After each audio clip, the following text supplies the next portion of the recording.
All right, we're good. Good, good, Council go. one, yep. Okay, We'll bring this up later. all good. Next thing is the approval of the minutes of the last meeting. I so move for approval. Aaron Magrum approves the minutes of the last meeting. Second, Miller seconded. All in favor? Aye. Disapproved. Motion carried. Not a motion, I guess it's approved. Approval of the agenda. We need to approve that, or does that? But with the both minutes, these? it'll be both of them. Okay, alright, just curious. Oh, yeah, there are two Is there a sets. motion to approve the agenda? Jim Vanderwerf approves, second. I'll second. For the Gardner. special minutes, Pardon? for the special, or are you doing the agenda? Agenda. Agenda. I have something to add on the agenda. Just this morning it came in here when we were up here, waiting to bomb and a building permit, so I'll add that on number 9. Okay. 9? Yeah, we'll add number Why is 9 there an 8? on the miscellaneous. Next page. You gotta get the new, The updated. right, oops, right there. Dan, sorry. What are we doing? 9 bond. Wait bond. Yeah, to construct a home. Okay.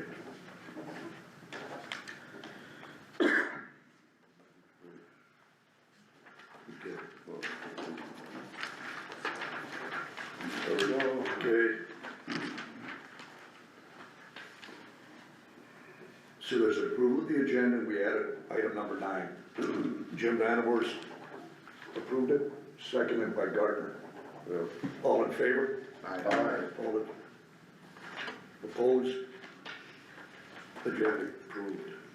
Old and unfinished business.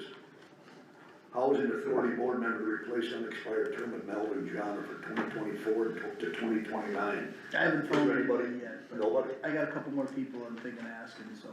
Okay. Where's son taken? Huh? Where's son doing? Oh, that's another person I could ask, so.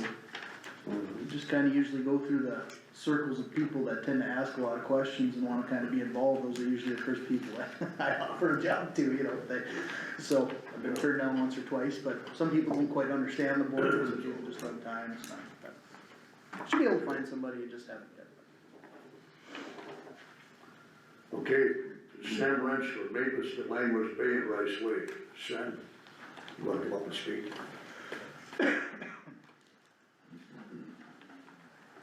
Okay, pretty much the same as last year. Less water probably, I don't know for sure. Doesn't look like more water anyway. Don't look good. We're gonna get some, I think, probably. We don't- Today and tomorrow. Huh? Today and tomorrow? That ain't gonna help. Yeah, that won't make it even to the creek. Rice Lake's still got some ice on it yet, not? Yeah.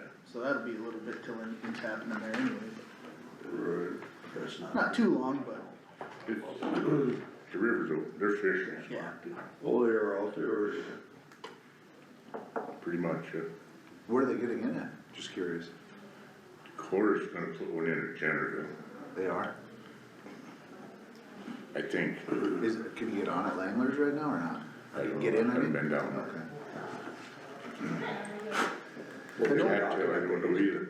They were. Oh, yeah, Hazelton won't get in. They didn't have a ramp. Hazelton, yeah. Yep. Cattail, I don't know if they can get in there either, I don't know, I haven't been down there. Okay, I didn't either. So it'd be about the same as last year, I guess, I don't, the change. Haven't any complaints, you do good work, Sam. Okay, appreciate it. Yeah, nobody said nothing to me. No news is good news. It's better than none, yeah. That's better. Yeah. You don't wanna be in the limelight, it's better this way. So it'd be pretty much the The same. same as last year. But we don't need anything in regards to it, do I we? don't think so, I mean, it's all budgeted It's all stuff. budgeted in. Sam don't have any big changes that he sees, so I'd say it'd be business as usual unless anybody's got anything to change there. Has anybody got anything to say about it? I know we told Russ to put the dock in whenever it made sense, so it's on there. It might, if it's not in already, it's probably going in anytime soon. I think it's kinda early. Probably is, I think like John and I bought a couple of them guys that have done it before, they have a certain window when they do, I mean, you just tell them, go ahead and do it, and they If kind of. it's not, they'll call, don't worry. Well, right. If it's not in by normal time, you'll find out what normal time is, yeah. So I think Game and Fish does the dock at Rice Lake, right? Or is that? Yeah, I think they take care of Yeah, that. that one, so, That I don't know. Cora starts Thursday, so I'll know more then. Okay. Okay, all good for my part, everybody else seems to be all okay with it? Good. thanks, Dan. I appreciate it. Okay, thank you guys. You bet, thanks. Next item B is proclamation of claim July 2nd of 2025, Lawrence Welk Day. What's the feeling of the board? Well, I would think it's I'm okay with it. I don't seem to have a copy, it was just. kind of a nice idea, I guess. He came from right here. And entertained a lot of families for a lot of years. He did. And I think people still turn to that channel to listen to it with grandkids. Yeah, they did. I guess. They're not asking for nothing other than recognition, right? So what do we have to do? We have to ask for a motion to approve? Is there anybody that wants to make a motion from the board to approve I'll make a this motion. resolution of support? I'll make a motion. Craig Miller makes a motion to approve, I'll second it. second by Van Horst. All in favor? Aye. All that disapprove? Motion carried.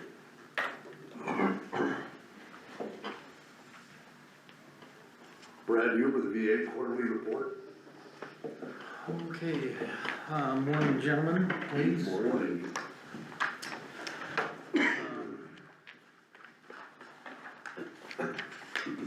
I have to say it's been a pretty busy, definitely productive quarter.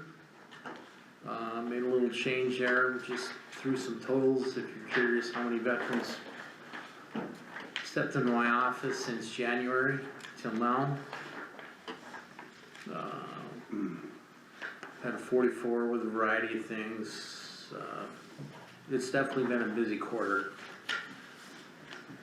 Comments and remarks at the bottom, quarterly LMS training is completed with cyber training.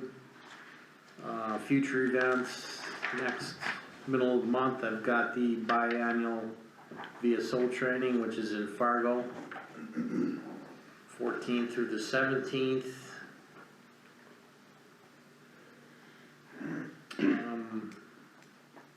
And the only other, I guess, I'm not sure if I'm gonna open a can of worms here or not, but, if you gentlemen don't know, I'm a member of the American Legion in Hazelton and VFW in Strasburg. I get a lot involved in a lot of the veterans' funerals. Well, and I'm only bringing this up because generally, about the last month and a half, a lot of these veteran funerals have been on Monday, Wednesday, Tuesday, which is what I've got designated my working hours. Now, there's not a lot of us that can assist in that. If I can not be a part of that, I generally try not to. I've been kinda going off it as like the changes to the volunteer firefighters. If I do go and assist and I come back to work, I'm only bringing this up because there's been fortunately a lot of veteran funerals days I work, and I don't want it to be, I'd rather address it now before, or if it becomes an issue. So, this probably may not happen again, but again, I'm kinda more, rather, if I see a problem, I'd rather address it and fix it. If it never becomes an issue, then it's no problem, but again, I'd like to get some thoughts or feedback, or, if there's any concerns on my part. You know what, Brad? Tell me now, right? Every time I've had to deal with you, you've volunteered to come in on a Thursday or a Friday, or I don't see an issue with it. To me, I think it's part of your position, and I have zero problem with you, cause you always take care of the veteran regardless of whether it's in business hours or not. And that's honestly all that matters. You take pride in your job and your being a veteran. I have zero problem with however it works best for you. I know you're gonna do the best that you can do for the veteran, and that's all that matters. Those veterans need recognition, I appreciate you going. No, Absolutely. I just Jim, you're a vet too. That's my feeling. wanna clarify that doing that is technically not part of, you know, the job as a VSO, is doing the funerals as a Legion member or VFW member, and, cause there's actually counties that, where the VSO is not actual veterans, so. It would be, again, I just wanna bring this up only because in about the last 4 to 6 weeks, there's been, majority of these funerals have been on, I think 2 have been Monday, 2 have been Wednesday. And again, I'm more of a, I'd rather proactively make sure there's no concerns or issues. I guess I would agree with Commissioner Gardner. I think the veteran service officer attending a veteran's funeral, especially in the county, is, Looks I would consider that part of your job in a way. I mean, not expected that you have to attend them. but Right. If I heard a complaint and the complaint was cause you were at a veteran's funeral, I don't think I would really have a problem with it at all. I think I mean, there's probably a lot of scenarios where you might be the closest person to that person sometimes, so I respect it also, yeah. well, again, I just wanted to bring that up, cause, as far as the position itself, it's not in writing that, I'm expected to go to an, and I'm actually attending more as a representative of the American Legion or VFW, so. But you're so good, you That's always put okay. a note on your door and Yeah. everybody knows what you're doing. Like I I said, think people honor that. everything I've had to deal with you on, you've always volunteered to come in on an off day, or if you were gonna be gone, and, no, it's good to see you doing that, and it's appreciated, and it means a lot to the county to have somebody that's willing to do that, so I support you I would, 100%. I'd consider your membership in those other entities to be a benefit, not a detriment, so, yeah.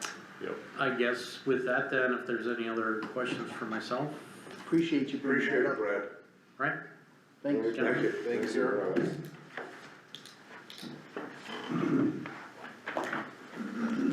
Next item is Alicia Stuckle and Nancy Dice, Extension Quarterly Report. Do you mind if I pass you some to pass out? Thank you. Hi, yeah, we just spent some time with Jim at our performance review 2 weeks ago, so. Nancy and I were talking this morning and she kinda mentioned, you know, we have some new folks on the commission and maybe not everybody knows, but, so our quarterly update that we do is part of Century Code and the communication that we share with, the county, letting them know what we're doing, so. If you're wondering why we're ever on the agenda, that's why. Yeah, just wanna let you guys know what our office has been up to too, just like some of the other offices here in the courthouse, so, Lakeisha and I finished up Kids Compost Crops and Consumption, where the kids learn about the basic life cycle. And then we will be doing, to end the lesson, we will be doing a planting, which, with all the kids, they each got a bucket of soil and worms, and they've been feeding that soil with organic matter like table scraps, vegetables and fruit peelings, things like that. And then they'll get to use some of that dirt for their planting that they're gonna be doing. They're going to plant spinach, and they'll be able to take the spinach home and grow it over the summer, and then hopefully they'll eat it, right? So. We're gonna expect Joe to report back, his daughter was in one of the classes, so. Eat your spinach. Another thing I just wrapped up is the 4-H agronomy judging. I had 6 kids in this. They learn how to identify insects, how to identify crop and weed plants, crop and weed seeds, diseases of plants, and how to grade grain. So a lot of different things the kids are learning here. Private and commercial pesticide and fumigation trainings are all finished and done. And then the commodity election, I held that and led the election, and our new canola representative will be James Silvernagel, and our corn representative will be Dion Sainer. So, and then last night I held a spring garden workshop for community members to attend. Thanks to the Soil Conservation District for sponsoring a meal. I had 40 people attend, so it was a great turnout. People learned about shrubs, how to put shrubs in for landscaping, and lawnmower maintenance, and growing cucumbers in North Dakota. And then the soil conservation ladies talked about growing different fruit trees in Emmons County here, and I talked about growing zinnia flowers, so Well, and one of your master gardeners yes, was here and did a planting. did a planting with everybody, so. She did a really good job. Sounds like it was pretty successful. Yeah, it's good. Anything else you wanna share? No, that's All right, we'll jump to the next page and just a few things that I've been doing. I did On the Move to Better Health. There's a series of different programs that I have done over the years, and I piloted a new one called Powered by Nutrition. It was a lot on protein, talking about amino acids and all the fun stuff and the essential things that we need to make our bodies strong. And so kids were able to try different foods and different recipes, so that was pretty fun. And will teach my last On the Move to Better Health class this Friday in Linton, and I'll have wrapped them up, and that's with the juniors, and that's with the second grade classes in the county, so that's good. I did another Alzheimer's webinar. Those have been really, really successful. This time we focused on caregivers, and so that's done online, and people from around the state attend, and we've just had hundreds of attendees attend them. And literally in the middle of my Stepping On workshop, I'm co-facilitating that with Lisa Mock from Public Health.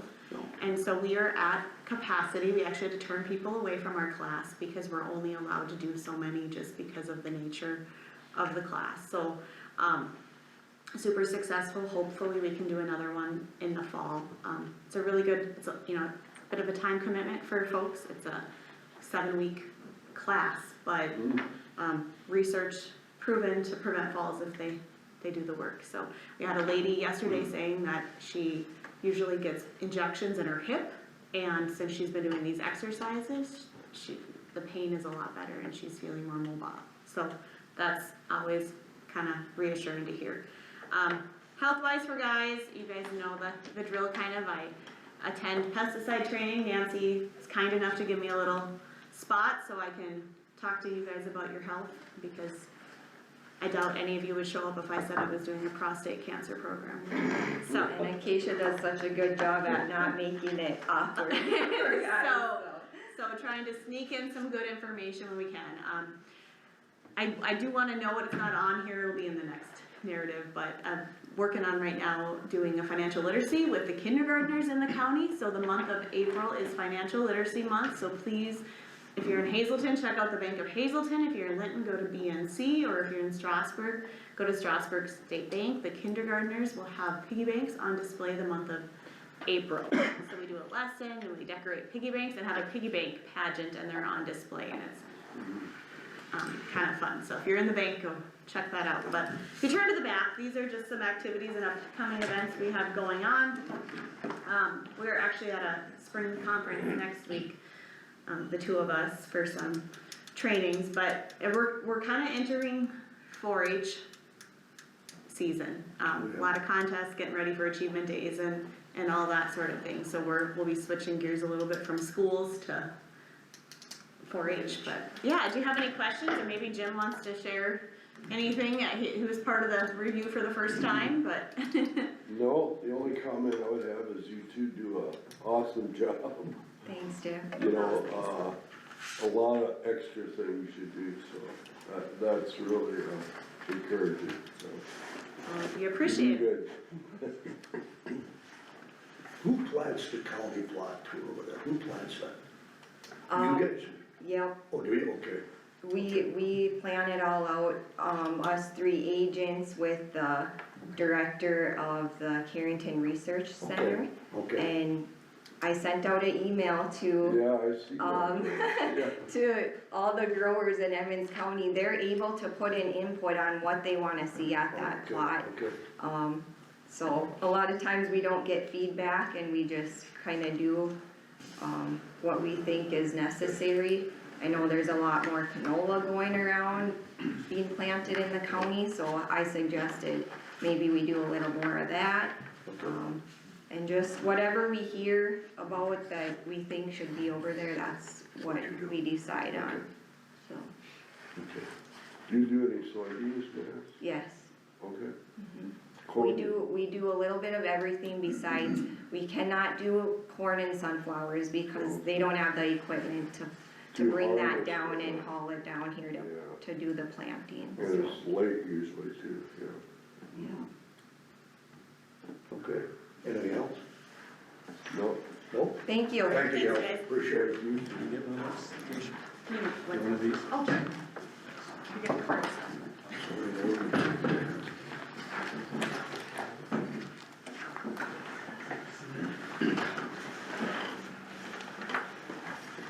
The next item on the agenda is the zoning ordinance. Okay, general provisions in Article 2 through 5, pages 6 through 14. Stay for detention. Stay for detention. What do you wanna do, go step by step through each page, or what's been the practice, but it hasn't really been looked at in the last X number of years, has it? Well, true, I mean, to be honest with you, these first few articles just seem to be more like definitions, I don't really Yeah, I see a do. big issue with anything, Yeah. I mean, the only, Yeah. the only thing that maybe could use some updating or looking into is it mentioned here, in the commercial district, and I believe, What page is that be on there? okay, so in the commercial district part would have been like page 11, would have been Yeah. item number 4 under conditional uses, it says railroad trackage, provided that it's not placed closer than 125 feet from an area zoned for residential use, unless there's a written agreement made with the owner of the residentially zoned property, which, I mean, that's obviously a variance. Yeah. I just don't know if 125 feet, does that coincide with state law, or, you know what I mean, like, I have no idea if that's not saying it should be more or less, that's just something that maybe deserved a little bit harder look, just, I don't know if 125 feet, You know, I don't know if it's gonna be an issue, I don't see, I mean, when I look at a distance, I just go, Being put in Emmons County in the future. right, and At but $1 million I only an hour. bring that up because even like some of our conditional uses that we had updated over the last few years, some of our old stuff didn't even coincide with state law anymore, state law had actually gotten bigger, so if you're updating it, it should at least be at the state minimum, and I don't know if that has a minimum, I have no problem with it, other than that, I would say that's probably not even close to what the state, I would think after like the big train wreck up in Burlington and all those, that was probably changed. yeah. For new construction, obviously you can't move tracks or houses when they're where they're at, but I would say for new construction, I would think it's a lot more. I'm not advocating for or against, that was just a number that I'm like, that Yeah. seems like that should just Yeah. get checked out, and I didn't, Yeah, I guess I probably, didn't, yeah. I don't even know who to really ask, would I you just reach like out digging to? through Century Code, but, you know, whether or not there's a setback for railroad Some tracks. research on it. huh? I mean, obviously, once you get into town, it's probably closer. Right. What is it on the Places, highway? so I- I was 100 feet, 150. See, that was the only part of the question that, I mean, other than that, I really didn't see any, I mean, I didn't see anything that came out that was like, whoa, that needs to get added in or taken out, just Right. that, that distance maybe should just get double checked, I don't know, but I don't. Well, on page 8 there, Page 11. page 8, number 10, we should add solar, wind, battery storage to that conditional use permit. On which, on item 10? Item 10 on page 8.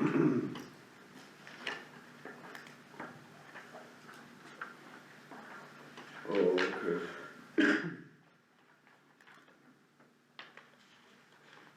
Or am I wrong on that? Solar, wind, and what else did you say? Battery storage.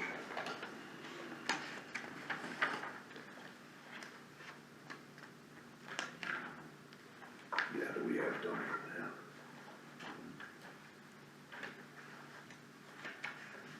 I guess there should be something, you know. Well, that or the question, cause under industrial districts for conditional uses, it says electrical generation and or transmission, which if you wanna label them specifically, that would be fine, but I feel like generation and or transmission. I mean, it's just an opinion, but since I feel like it should probably be the same in both. Like if you modify the way you wanted to modify it there, we should probably change it to the same. Or if we're gonna leave it in industrial, we should probably use that same terminology in ag or something, just for. Yes. Cause now all of a sudden you have two different districts with two different interpretations, now you're like, well. Right. I guess in my opinion, transmission and generation pretty much covers. And storage maybe out in there. You could add storage, and then the three of Bolt on. those pretty well covers just about Everything. any electrical. Right. At least that would be my interpretation. We don't even have an industrial district. Right, Yeah. I'm just saying for continuity, cause Yeah, you I develop put one, it you in. already have it, but yeah, Yeah. I agree with you, I mean, agricultural is really where a majority Yeah. of these changes happen. So I don't know, yeah, have you guys looked at the map in the back? I know it's not a good map, so I put it up here. So everything that's black is essentially our agricultural district. So Okay. this is all recreation. There's recreation down at Rice Lake, Yep. Braddock Dam, and then our commercial, only commercial zone, Is in Kintyre, right? Kintyre. I was reading that in the Right back of there. the book, it was wild. and then residential. So, you know, obviously the incorporated towns we don't deal with, but, Yeah. you know, like Westfield, Hall, they're still considered agriculture, but. That would be an interesting trivia question, would be like, where's the only commercially zoned property in this Yeah. county? If you would guess Kintyre, I would be shocked. My assumption is, I didn't look specifically at a map, that might have something to do with either Wolf's Farm Equipment or the railroad or elevator going through Kintyre. It's gotta be one of them things that, you know, I don't know. Hammer was there one. Well, no, that can't be, cause that's not even close to it. That's Larry, that's, Hammer. no, that's, this isn't Kintyre, That's this right, is. I'm sorry, yeah. This is, Larry Mock's place there. That's Larry and Ann Mock's. And why that's commercial, I have no idea. That'd be a great question for somebody who's been around Kintyre. I was assuming it was Wolf Farm Equipment or the elevator, neither one, that's in a totally different spot. Huh. Well, that would really make a good trivia question here. So I wouldn't have guessed that. No, that shoe line, how often do they roll across there? Once a week? Probably once every couple weeks, depends on the corn crop. Really, the only thing that goes across there is corn going to Blue Flint. Okay. But that commercially zoned property, that was done in this book. So it was done at that time, it wasn't added later, this was done in like whatever, 82 or something that. Yeah, that's weird. Well, and technically, isn't there commercially zoned property, 1,000 feet on each side of US 83 for certain stretches, cause that's this ordinance number here that was signed by Kenny McCauley in June of '91. It's in the last Oh, there was page. more added? Well, it just looks like there's specific stretches along Highway 83. What page is that on there? Well, it's in the last page, so there's page 60, and then this is this is like This is a amended ordinance from 1991. Cause it just stated that, Okay, they Oh, call it yeah. old. 1,000 feet on either side of US 83 right of way extending 1.5 miles north and 1.5 miles south of the city limits of Lytton. That's right. Same thing for Hazelton and same thing for Strasburg. That's what it says here. Yeah, I don't have that one.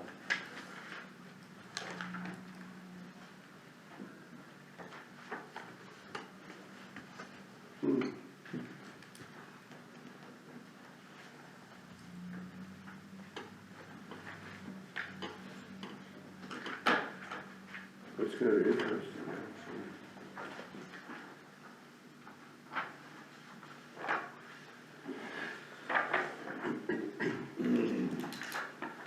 But yeah, I mean, I would agree with Commissioner Miller that, you know, just for the sake of the times changing, we should probably update the verbiage, cause that one under agriculture is pretty specific, and since it leaves some of that stuff out, cause I don't know how you'd classify some of that stuff when it says an electrical transmission facility, but it doesn't say anything about generation. Right. So that's where you could, just to cover your bases.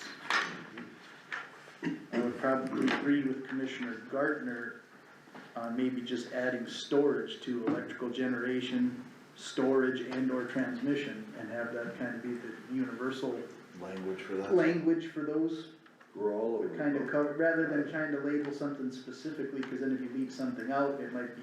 Well, that should open to cover pretty interpretation. much everything electrical, I would think. Well, it's like, if you add solar and something else, and then the newest technology comes out in 5 years and you don't update it, now is that subject to, Yeah. I mean, Oh, we really want nuclear.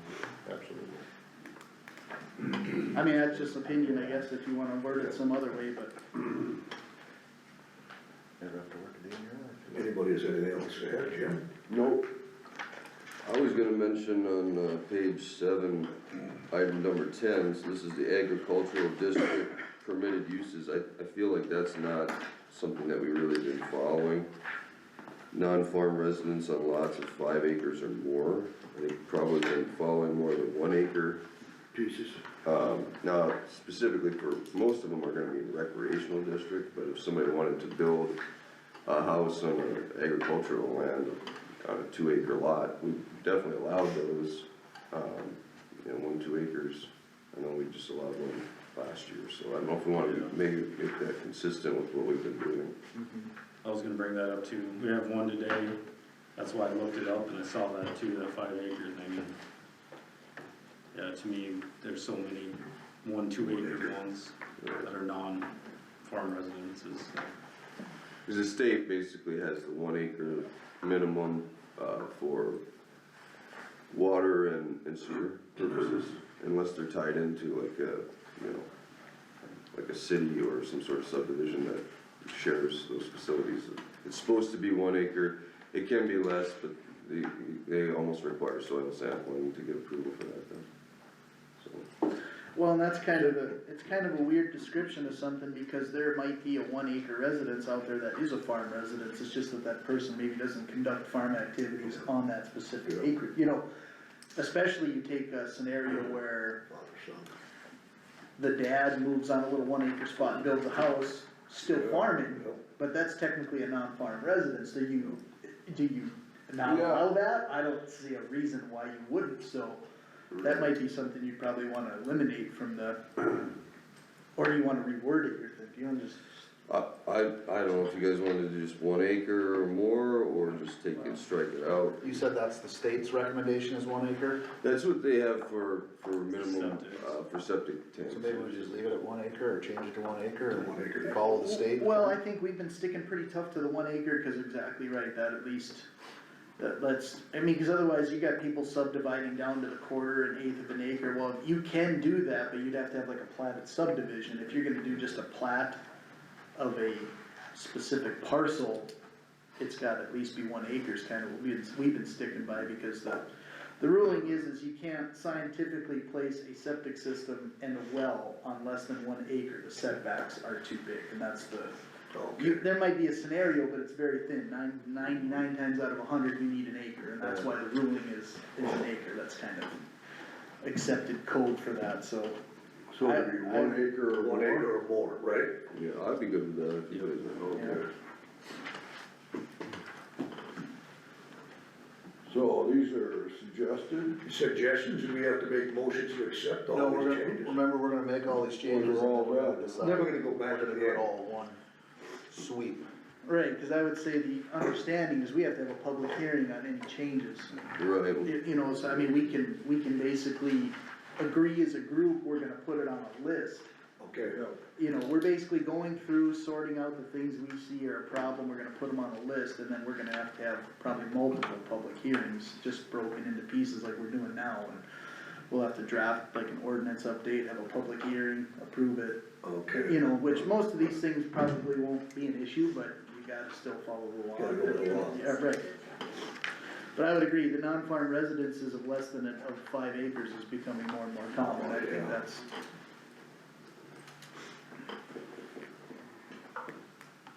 Yeah, yeah, they just move away from the farm there. Get away from it.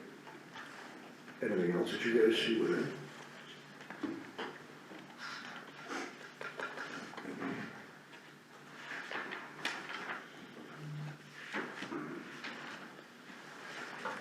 I didn't see anything good. And even my bringing up the railroad thing, I mean, that could be modified later. That was more of just a note more than anything. I don't Like I said, I'm gonna say Yeah, it's changed after. And I don't really have a suggestion, I'm not advocating it needs to be greater or more, just when I see a specific distance, I always feel like, well, it's 40-some years old, that more than likely has changed. Right. It doesn't mean we have to change it even as a part of this process, but just as a It should- nugget that it probably should get looked into a little more, just make sure if it's in our book that we're at least complying with state law, but, you Yep. know. So if they have a setback of 250 feet now, that distance means nothing, so. Right.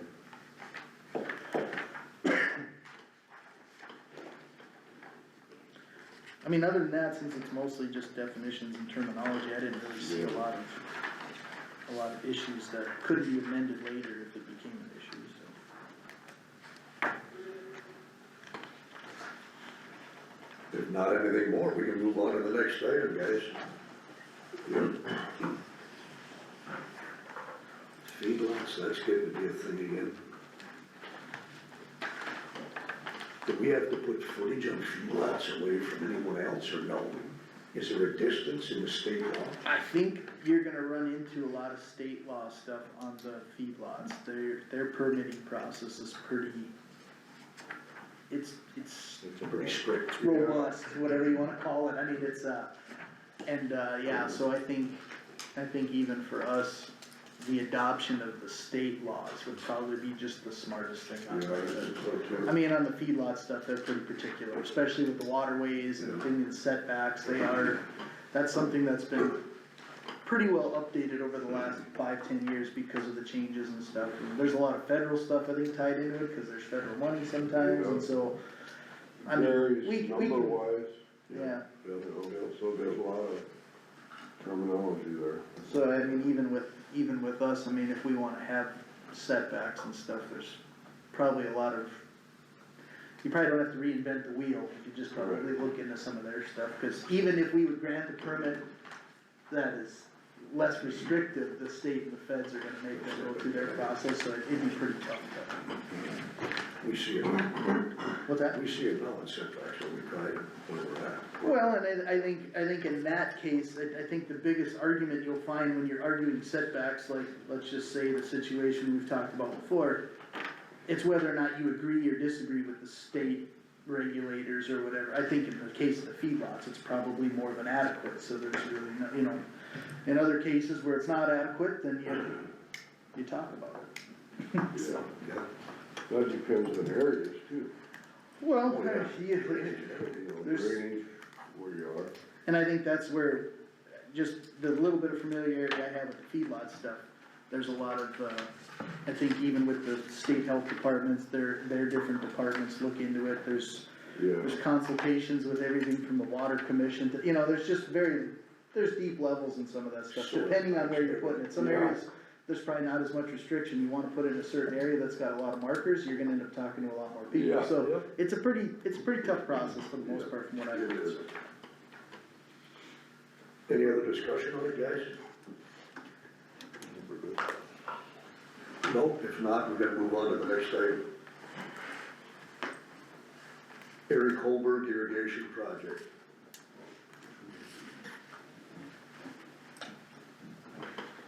I wonder if there's other people coming or something, or are we a little? I don't know, you wanna hold back, we can move on to other items, We can got talk- other people showing up. We can talk the next We item. got one person coming that should be here in like minutes, he's, Okay. just talked to him. Huh? If we don't, We'll wait till 10 o'clock and we can go through these other items of miscellaneous. Yeah. Building permit for Adam Feist to construct a 38,500 bushel grain bin on the north half, the southeast, and the east half of the northeast of section 24, township 130, range 74. Is there any discussion in regards to that item?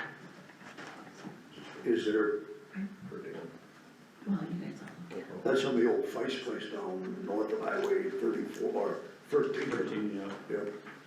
Yeah, they're just adding a bin. It's trying to open up. To existing bin? Yeah, to the line over here, far enough away from the road, no problem, so. Okay. No other discussion on it, there. I'll make a motion to approve. Aaron approves of that. Second by Gardner. All in favor? Aye. Opposed? Motion carried. Next item is building permit for new singular wireless PCS. LLC to remove 6 existing antennas, install 12 new antennas, remove 12 existing RRH radios, install 9 new RRH radios, install new surge protectors, remove 4 DC power trunks, install 5 new DC power trunks on the cell tower located in the southwest quarter of section 25, township 135, range 77. Is there anybody in here representing that, or no? Where's that located? That's the one just Straight west of west of Hamilton. Oh, okay, up in that Yeah, hilltop, so they're okay. just changing them out on the existing tower right there, so. Any opposition to it, or any input on it? I'll make a motion to approve. Gardner moves the motion. I'll second it. Second by Vanderhorst, all in favor? Aye. Opposed, motion carried. Next line item is building permit for land in Skowdowski to move a house on Lot A in the northeast quarter of section 19, township 132, range 76. Is that located? So now with this amendment that Aaron found on the back of the ordinance, that commercial, Yep. that's kinda involves this area now. I don't have that amendment in my book. But what happened was he was gonna buy a house to move it on, but because of road restrictions, he couldn't. So he's doing a building, he doesn't have a house now, but he's doing a building permit to see if another one comes available, if he can do this. Because he was concerned too about possibly zoning issues. So we told him, just go ahead and do a building permit, we'll discuss it here. It's up by R&K. But just, yeah, the Oh, old okay, RK, okay. his plans are On K building. Oh, yeah. to put it here. That'd be to the south of the existing shop, right? Yep, there's the big Between shop the and the side small and one the- here, there's John Deere, Yep. but, Well, 1,000 feet off the highway is quite a bit. yeah. You know, like with that, And the buildings are back 1,000 feet? No, no, but they're commercially zoned, it's not a problem. So technically, putting a residence in a commercially zoned property, you would need to do almost like a conditional use permit or something. Or am I mistaken? yeah, we do have houses within that, but Right, I did was they, unaware of that. did they predate that ordinance, cause that ordinance was 1991, Yeah, there's probably are a couple houses that have been approved since then, cause I don't know if anybody really realized it. Yeah, the only one that might have Is that Kramer. Right, cause a lot of them other ones were probably predating. That was there before, what's his name, Schlosser had a house 70 before Kramer built, that he moved Well, off. he didn't build it, that was built by, That was built by, what's his name, Yeah. Geffro, wasn't it? no, was it again? Who's Geffro? Did he build it or did 2,000-mile house, not somewhere in there? Schlosser build one there, didn't Conditional he? uses, right? Dr. Schlosser? And then he moved into Bismarck, but they left. And that's kind of, they broke or whatever the heck it was, in moving, and then, wasn't it Geffro that built that new house, She Dan? was a wall. Married to Wall. you're right, yeah. That's You know, Dan. under the commercial districts, it doesn't even allow for a residence to be a conditional use. Yeah. So you wouldn't even be able to technically grant a conditional use permit for something like that. The way, So what does he the way have the to- manual reads. Yeah, without that amendment, I assumed it was an agricultural one, and it was bigger than that 5 acres. You know, but, yeah, we Right. have this amendment now. I mean, that, like I said, that predates all of us, I mean, that's actually quite old, but right, I mean, that, But we have the ability to rezone that, do we not? You guys can rezone anything, yeah. Right. you'd have to go through a process though, just to, you know, rezone. Yeah. But I mean, I would. You'd have to rezone, could you just rezone one parcel? Spot zoning, I don't know. That's what I'm saying, you'd almost have to take a whole area and take it, now, so now you'd be changing that commercial property to residential just to allow a house. You know, cause like you said, your spot zoning, if you just do 2 acres in there and let them pop a house in, that would definitely, you know, if someone would legally challenge that, they'd probably win, cause yeah, that's. How much is in that parcel total acreage? 6, a little over 6, Oh, that's it? yeah, 6.3. 2.9? That'd probably almost be considered spot zoning, that's a pretty small parcel, I mean, I thought it was like 25 acres or something, but yeah, that's.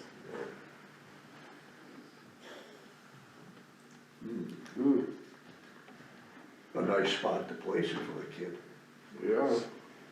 but But it's also in the middle of it is a commercial district, I mean, you got all the neighboring adjoining, you know, there's no residences anywhere close to there until you start getting closer to town. You know, they're better off probably adding it as a conditional use, and then you could decide on a case-by-case basis in the future, maybe, but. That would probably be a more.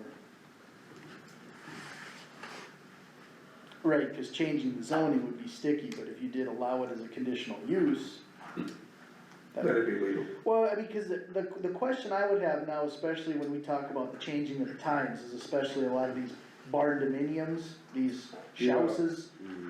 Is, what level is that? Cause let's just say he wants to build a 40x80 shop to run a business, but he also puts living quarters in there, is that a commercially zoned property or residence? Like, you'd almost be better, like what Joe said, to create a conditional use, and then it's like, hey, it's gonna be a mechanic shop, but he's gonna live in it.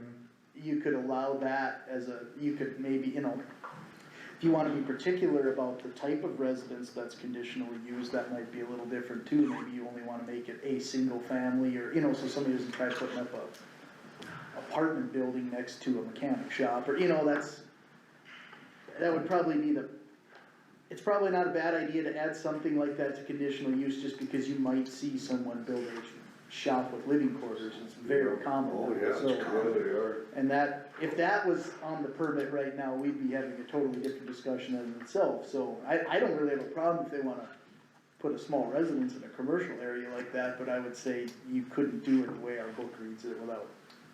Making a change, or the way. It's one he thing if said it accidentally got approved over the last 30, 40 years, but now that we're aware of it, it's pretty foolish to go against it, so I would say, I would almost say for now, you'd have to kinda deny it with the basis that we're looking into changing it, and you know, if that's something that gets changed, then you could allow it, but as it stands, Don't do it. I think you'd have a hard time approving it without having some kind of repercussions, just cause it's.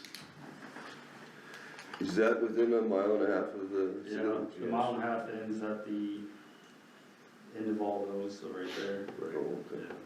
Yeah, 'cause city limits are right here, so Yeah. mile and a half, yeah. Yeah. Are you gonna mark that on your map too? Going Yeah, I'll forward? redraw. Okay, good, cause I was gonna say, I didn't know that until we were reading through this book, yeah, it was in the back in the Yeah, last it's not even in page. the back of mine, so. It was amended, I should've probably known more than anybody, it was probably drafted in my house, if Kenny McCully signed it, so. That's who lived in my house before me, so, Yeah. I guess, but, yeah, that's, Sold to die to tell. So what we just gotta do, table this and deny it for now, I suppose. well, I would say, yeah, I mean, if you're gonna give him an answer, I would have to say the proper way to do is, I would motion to deny it based on the discussion we've had, that it doesn't fit our zoning.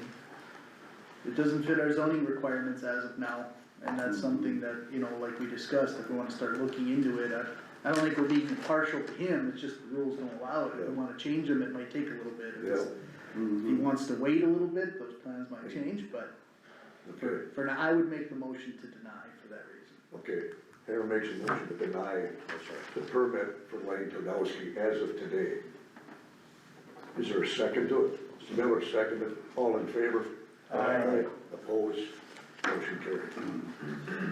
But again, So what do we do I'll with add, the Santa letter?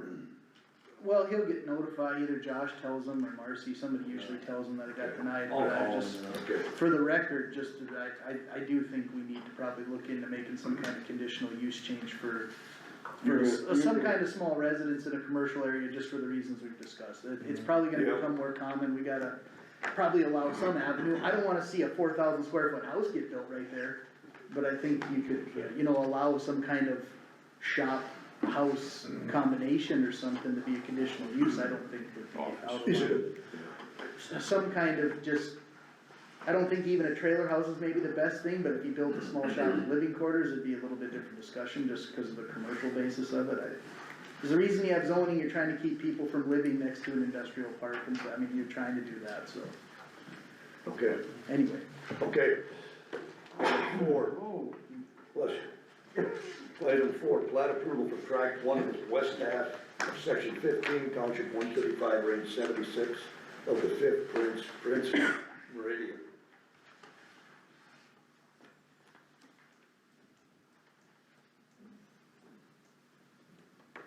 Tract A. It's out there by the Wisers, I think, right?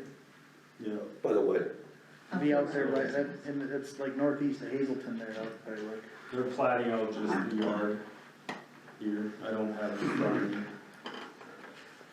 I didn't see any issues with it. motion to accept. Jim Radowitz makes a motion to accept, second by Gardner. All in favor? Aye. Opposed? Motion carried. Item 5, plat approval for tract A, in the south half, northeast quarter of section 6, 135-76 of the 5th Principal Meridian.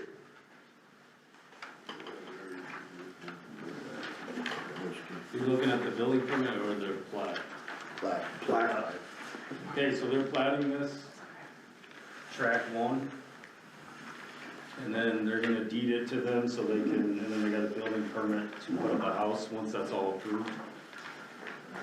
So, I think I think you, it's I 4 think you acres. had them backwards or something. which one are we looking at? This one you're talking about, I think, is number 4. Number 5 for what? No, but I think they're mixed up, because Oh, section you 6 said here, 4? yeah, cause the section 6 one is actually this one, cause we're talking about, the one we just approved, that would've been a plat for like the old Bonagowski farm that Nathan Weiser lives on. Yep. And this one is actually Yeah, right this east of one's the number- Weiser farm. Why is there Number number 6 4. here up there? They're both Weisers, that's why it probably got mixed up, Are they? but yeah. Okay, Sorry. okay. Good plan, yeah. Yeah, so that last one was number Yeah, 5, this one is number 4. Okay, And this is the one they're plating it, 4-acre tract, so they can, deed it over to Nathan and Aaron, and then they gotta build a permit. okay, Put a this house next right item. here. Okay. Is there a motion to accept item number 5 If this is 4 acres though, could we do this to build a house on? on 4 acres? Just go through that or? Well, this is just to plat it out, though, this isn't. But they're gonna put a house on it. Well, Yeah, you it's said considered a before. farm residence. Okay. yeah, but now is this one considered a farm residence, cause they are farming, Yeah, cause it it's said farm. non-farm, Farm. see, that's the Okay, reason why that's You're kind of a right. sticking point. Yeah. You're Cause right. he's actively farming across the road. Yep, Does 4 acres matter then, because he, right. you know what I mean? So, I would say you could probably approve this, cause in my mind, it's a farm residence, it's almost on the same farm, it's just on the other side of the Other road. side of the road. I'd say that non-farm thing is a technicality we probably need to remove, and that acreage thing too, cause this is a perfect example of, Right. they're building That's what I separate, say. small acreage farm house Yep. on the other side of the road from the main farm. I mean, you're gonna turn that down to total technical. Well, that's a great reason why we're going through this book though, because those kinds of things need to get fixed, cause that wasn't very common 40 years ago, now it's the norm. So, I wouldn't have a problem approving this, I think the intent is just different. Yeah, I just wanted to verify your But thoughts. you're right, if you could We just really went stick through with, it, but so. I would consider that a farm residence, cause they're actively farming literally on the other side of the road. Right. So the non-farm thing would alleviate that, cause he's a farmer, so Right. I would still think it's okay, but again, you're right, Is that a section line or is that a quarter line? This is a section. that's section. Okay. So yeah, even taxes, they can get a farm resident exemption if they're adjacent to their actual farmland. If Yeah. it's less than 10 acres, so. Oh, If it's adjacent to their land, they can get the farm resident exemption, so they can have, 2 acres and so. So I would argue you could approve it based on the fact that it's a it is a farm residence, it's not a non-farm residence. Then I will make a motion. Mr. Darton will I will make a second it, motion. since since I If I gotta complained come about back it, to I will anybody, it's second gonna be it, you. I will go down with you if we get sued. Okay, motion by Mr. Darton, seconded by Second, I'll By second. Mr. Magrum, all in favor? Aye. Opposed, motion carried. Item number 6, we'll do this one here, building permit for Nathan and Aaron Weiser to construct a 64 by 36 home with a 30 by 39 attached garage at section 15, township 135, range 6. The setbacks are all fine, 375. I'll make a motion to approve. Gardner makes a motion to approve, seconded by Vanderhorst, all in favor? I will be recusing myself due to a conflict. of Due to interest. okay. I will be doing some work on the residence. Aaron's coming back. I will recuse myself. All in favor? Aye. Opposed, motion carried. We should probably wanna finish these next, Now we go. No, Wait, I'd go say on, move item on to 10. 10, I had to go to the 10 o'clock deal. you showed up, so we waited for you. Okay, next item is Eric Holberg and irrigation project. Who wants to speak? Thank you.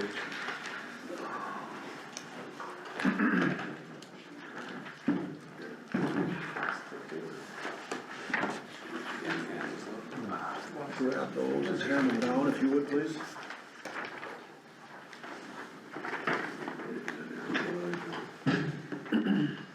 Please.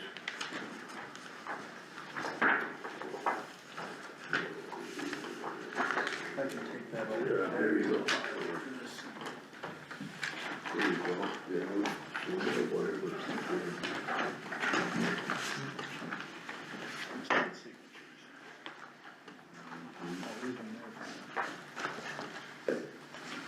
Give you a second, I guess, I mean, but where we left it last time was a request on our part to get some 6 to 12 people that might be interested in seeing us move forward with this, if I remember correctly. Brandon helped us, he brought in 16 people. I've also, and they signed. I've had discussions with others, and I was gonna add about 6 to 10 more on this, that are interested in that Long Lake area and then south by the Strasburg area, but, all of a sudden, the elevators opened up and I've been hauling grain for the last, as hard as I can, so, but, I've talked to more people that would like to see irrigation. We brought in 16 names. We went online, and Emmons County has 4 active irrigation requests which right now at the state level, which would add up to about 6 pivots that are interested, so I think there's certainly interest in irrigation, for Emmons County.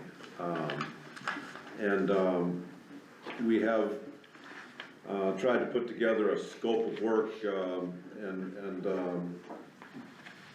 the Moore Engineering has done a wonderful job of putting together some information as to why we need to do this step and what the steps are to move forward with this project. We also have looked at the written scope of work. We've changed it a little bit just to make sure that it's very clear that Emmons County is included in the scope of work. So I mean, I guess, I think we all know what the project is, and I don't wanna just start explaining it again, so are there questions for me and for us that you'd like to move into? Or, if interested, I can go through. Absolutely. Kind of what they're proposing as well, so. I'll just chime in here, so this, this NDSU study that you guys got, Yep, that came from Brandon saying. yep, read it. I sat down and had a conversation with Brandon, and he kinda opened my eyes to a few things that the guy doesn't think about when it comes to a project like this, and one of them was diversity for these younger farmers. He showed me some pictures of a plot that he planted last year with onions. And obviously they have to be irrigated, he did irrigate, and he's one of the guys that has permits in. Found a market for those onions, they did very well. I think they do black-eyed peas if I remember, and maybe a pinto bean. His big thing was, cause he was very in favor of this whole deal, was the diversity that it gives these farmers. He said, you know, a lot of guys, if you're thinking irrigating soybeans and corn, like you're gonna make big bucks, I mean, it's gonna help obviously, but it's probably not gonna pay itself off in your lifetime. But the diversity and bringing so many more, Options. exactly, to these younger farmers that wanna, you know, that have the interest in diversifying like that, so. He's too shy to come here. I asked him if he'd come and talk, and he's right. He said, I'm no expert in any of these fields, so they're just his opinions, so he didn't feel like he was an expert to give any information to us, but he did have some really good points. And there are a lot of young farmers that are taking over and moving on to these farms and taking over their family farms, and, like I said, it really opened my eyes to the diversity. I mean, we talked last month about like, irrigation in Oaks, you know, they have an onion, they have 4-Star Egg as an onion plant. They are diversifying in other areas. So, just some thoughts from a conversation I had with a young local farmer who his brother is also going to be farming with him, his younger brother, so there would be 2 families there that want to diversify and would want this project, and obviously there's more. I think they have a water permit, do they not? I think They're working on their water permits, they're in, Yeah, yes. His, Brandon's big thing, like he said, he basically told me, he said, if you want buy-in, I can write you a check for 1,000 or whatever. The problem is, what he saw as a problem for him and the other farmers is, because this is a feasibility study, there's no guarantee that that pipe runs down Highway 13, or those pipes run on northern Emmons County, or they decide to swing them down south. And it's not that it takes them out of the feasibility or it takes them out of the irrigation, it's just that it makes it a little more difficult to get that project to them. I mean, they'll still be included in it, obviously, but that was his only concern about what we all mentioned, buy-in from the farmers. yeah. Was the fact that some of these guys could be taken out, even though they're interested, or it wouldn't be feasible for them, Yeah. so. But it's kinda like the rural water system. The main line cuts through and they branch off. Right, and that's the thing, it's not that it's gonna take them out completely, but, you know, it might be substantially cheaper for a guy in northern Emmons County to get that water now, but everybody along Highway 13 put the money in for the feasibility study, and now they've gotta pay an extra share to get it down here or pipe it to their pivots or whatever, so there was a little concern. Was there a difference in mileage on the rural water systems? Do you remember, Jim? No. There wasn't, it was a flat fee on deal. Yeah, it was flat. Well, and that's probably a possibility, but there's, once again, we're We're in such an early stage. yeah, there's And that's why- no guarantees. And I think if you remember, I've said, there will be buy-in from the farmers. We will be putting money in on a private level, but at this moment, at the first start, I would really like to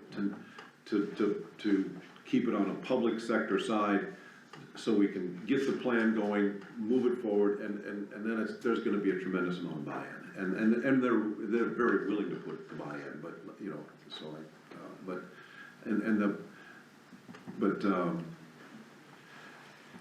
we are, you know, we're just actually too early to, people have asked me, where's this pipe gonna go? And I'm like, we first gotta figure out where the acreage is gonna be, because are we putting a 6-inch pipe, or a 12-foot pipe, or 6-foot pipe. I mean, it just, you know, let's find out where the acreage is first.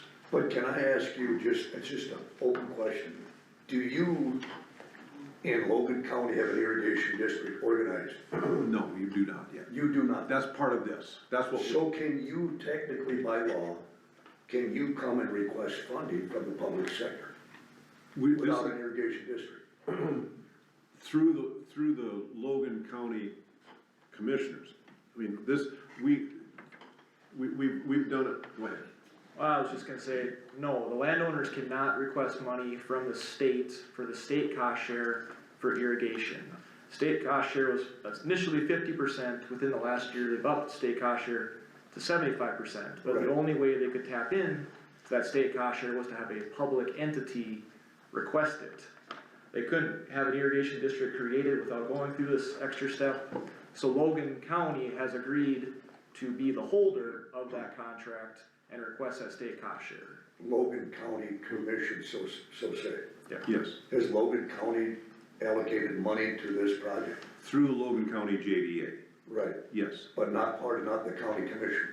Well, Emmons County and Logan County are somewhat different. I mean, we have, in Logan County, we have 4 mills dedicated to. On the JDA. On the JDA, so the $25,000 has been committed through the JDA for this project. And so we're working It's through the approved by JDA. the commissioners. The 4 mills is approved by the But the commissioners. commissioners also approved the JDA, isn't it a county JDA, right? Correct. Yeah. Correct. It's a county JDA, Of 10 members, right? well, the full board is what, 20-some? But we don't get them all. I mean, there's supposed to be school representatives, members at large, and we probably have 12 of those, you know, I don't know if we have them all filled, but I've got a 5-member executive board that does most of the work. And then we have an annual meeting of all the members.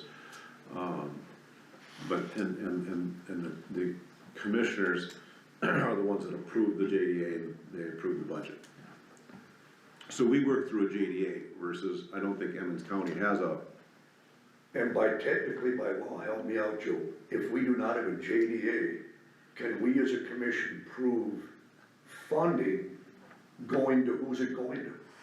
To you? No, it'd be going to the Logan County Commissioners. It'd be Logan County. Yep. To Logan County Commission Board, Correct. from Emmons to the Logan County Board. I don't understand it, okay? And there's not technically by law, we're not held that we cannot donate money?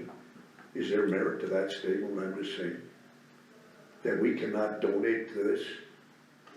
That's above my pay The county, grade. Emmons County, can we, Joe? Or can we not? Or can we not?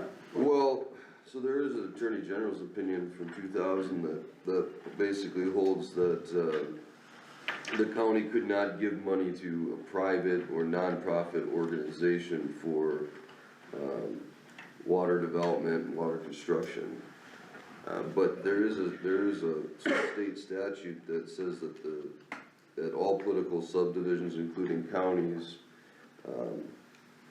may separately or jointly with other political subdivisions, investigate, plan, and do all these necessary things for undertaking underground or overground water projects. So I think if we're working with the county, it's probably okay. If we're giving money to a private company or private entity that's sort of the middleman, then I don't think we'd be allowed to do it then, so. As long as we're working with Logan County or maybe even their JDA, I would assume that's gonna fall underneath the statute that I'm talking about that authorizes that.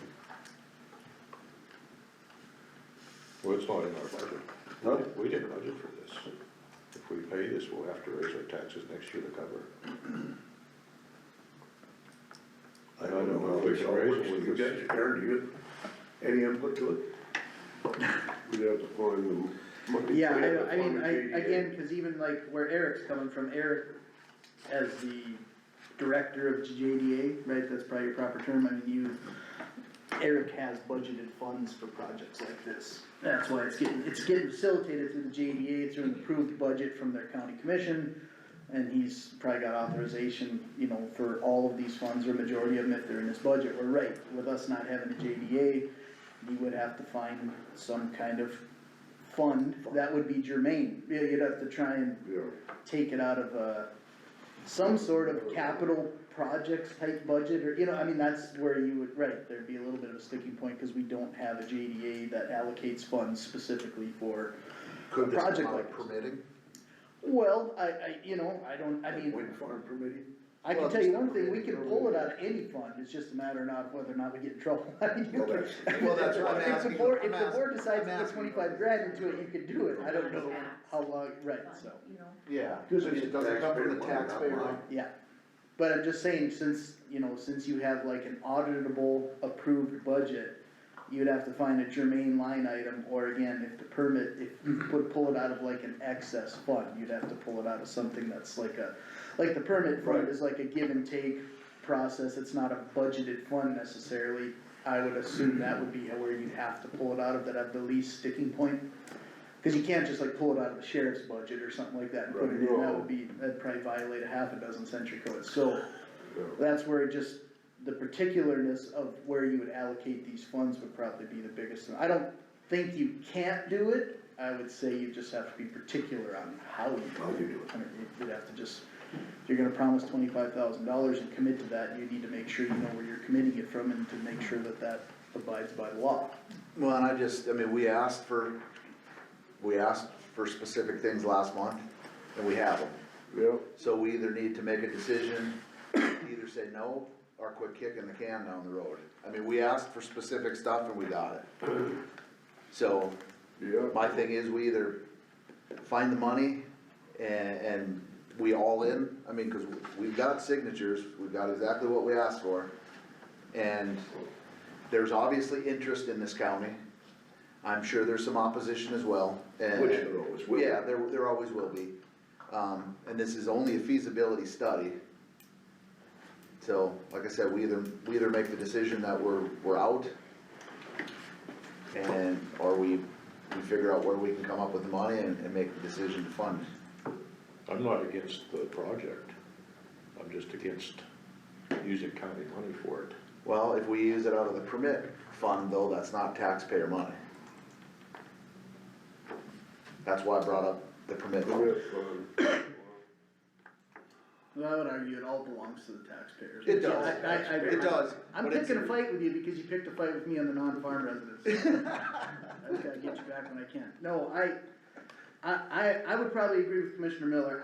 I don't have really any issues with this project, and I like the list that I see, because to me, without being discriminatory, it looks like a group of young guys that are interested in participating in something that could be a game changer for their farm.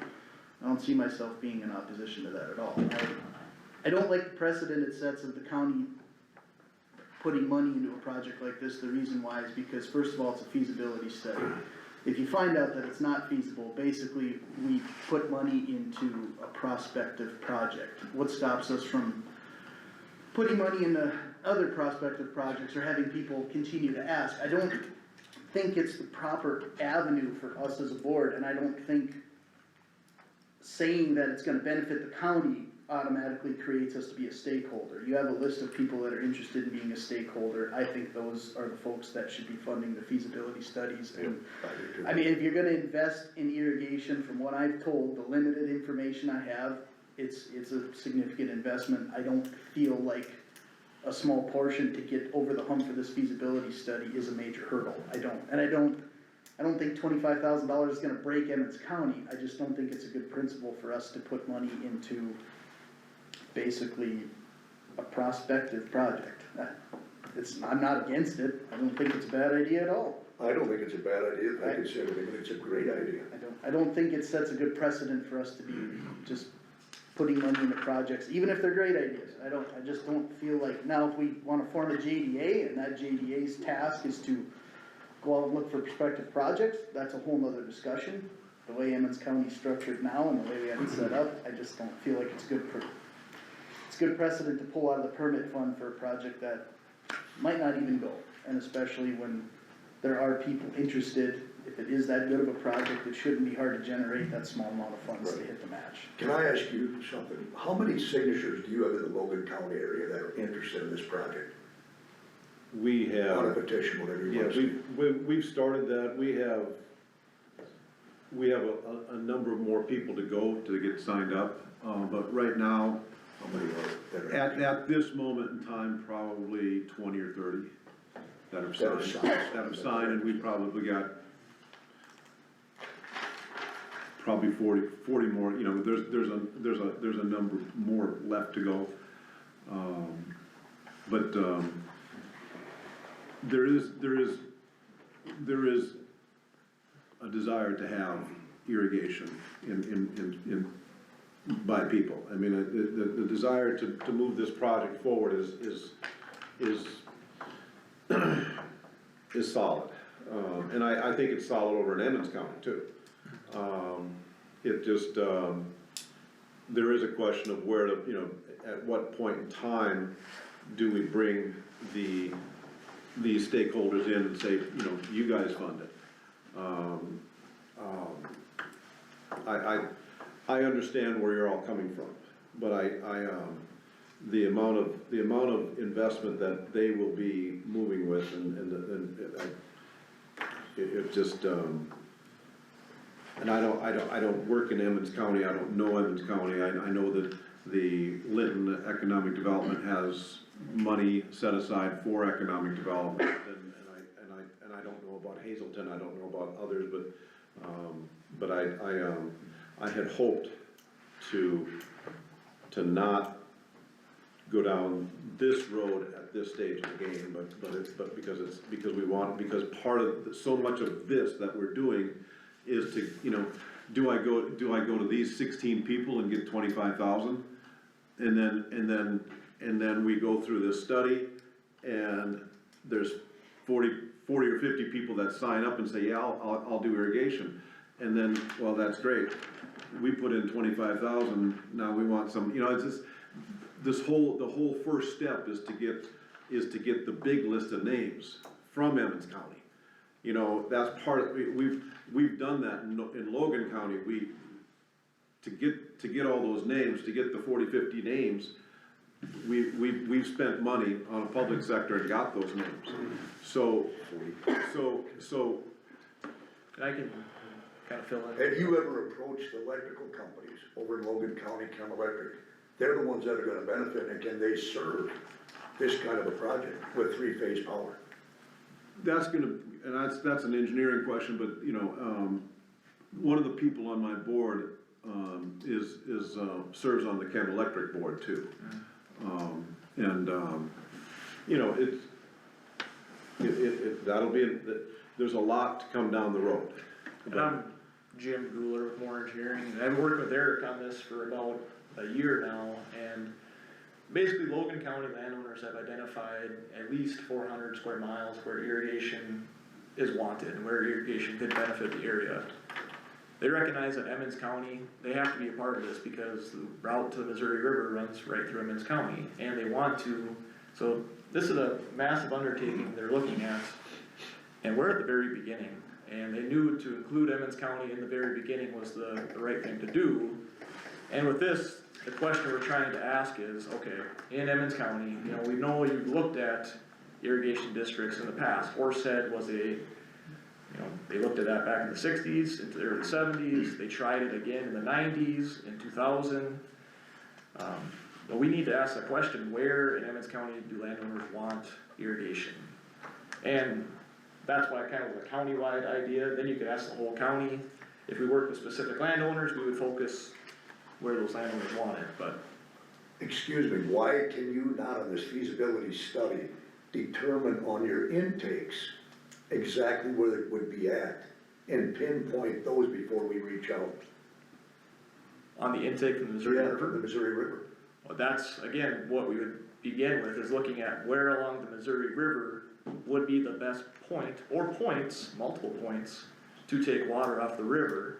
Where through Emmons County is there interest in irrigation to serve? You know, the Horsehead didn't just have one intake, they had, I think, I believe, 3 different intakes planned. And then ultimately make the way to Logan County to serve those areas. We don't have any preconceived ideas on where that route's gonna be or where the intakes are gonna be. We want that based off public feedback, so that this can be a public project and a local project that benefits the ones that want it. Wasn't there an issue, Carter, you're on County Electric Board, wasn't there an issue years back on the electrical rates that kind of stopped it? And Well, that is why Horsehead first never materialized, organized. right? That was our big, we didn't need the water, we were right along the water. Right. We wanted, first lift power, we wanted a cheaper electric rate. Right. And that's what our sticking point is. We were never able to get that. Yeah. And that's kind of why we've just been kind Away of from- idling along here for, Yeah. every time it comes up and it looks pretty promising and then for whatever reason. But, you know, too, sometimes projects for the government are too small where a bigger project has a better chance of, you know, one or two people aren't gonna get listened to, but you come with a few hundred or 1,000 people, you know, you got a little more. Volume, asking, Well, yeah. yeah. And that's, I think, what we're trying to do here is get a unified, larger group that has a little more, you know, a little more clout. But just something, Eric, and I'm just food for thought, I'm nothing against this, not at all. I know. But these guys, now say these 16 or 20 and 40 guys from Logan, they each put in 500 or 1,000 bucks each, with an agreement that you draw up on this irrigation project, that if this materializes, that 1,000 bucks will be divided amongst all you guys, you 60 people, what you put in, say 60 grand. It will be, and now there's 400 guys that want in. That 60 grand is gonna be pushed off and divided to these 400 guys on an equal basis for a sign up that you're gonna cough up, and these guys are gonna be allocated this money back. Sir, that will be there, that day will come. Is that in writing though for these No, people? but that day will come. When, you know, it's just like these 16 people, they're pretty much, is it 13 highway, 13? It's on 13. Yeah. Now we, you know, so there's, and like Brandon said, probably the majority of irrigation is between Linton and Strasburg. That's where the real sandy soil is. West town here. West of town and West of north. town and Yeah.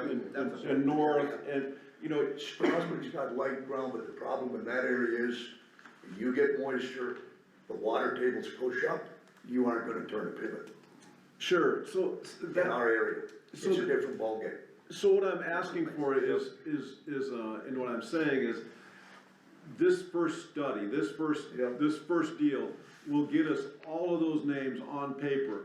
And then, and if you look at this, and the amount of work that has, we're right here. The amount of work that has to go to get to this point, if we first get the names, and if we can find 60 people in Emmons County, and then we can say to them, hey, moving forward, we need, you know, everybody pony up $500, that day is coming. But I need help getting all the names, and I need, you know, all the names that are interested.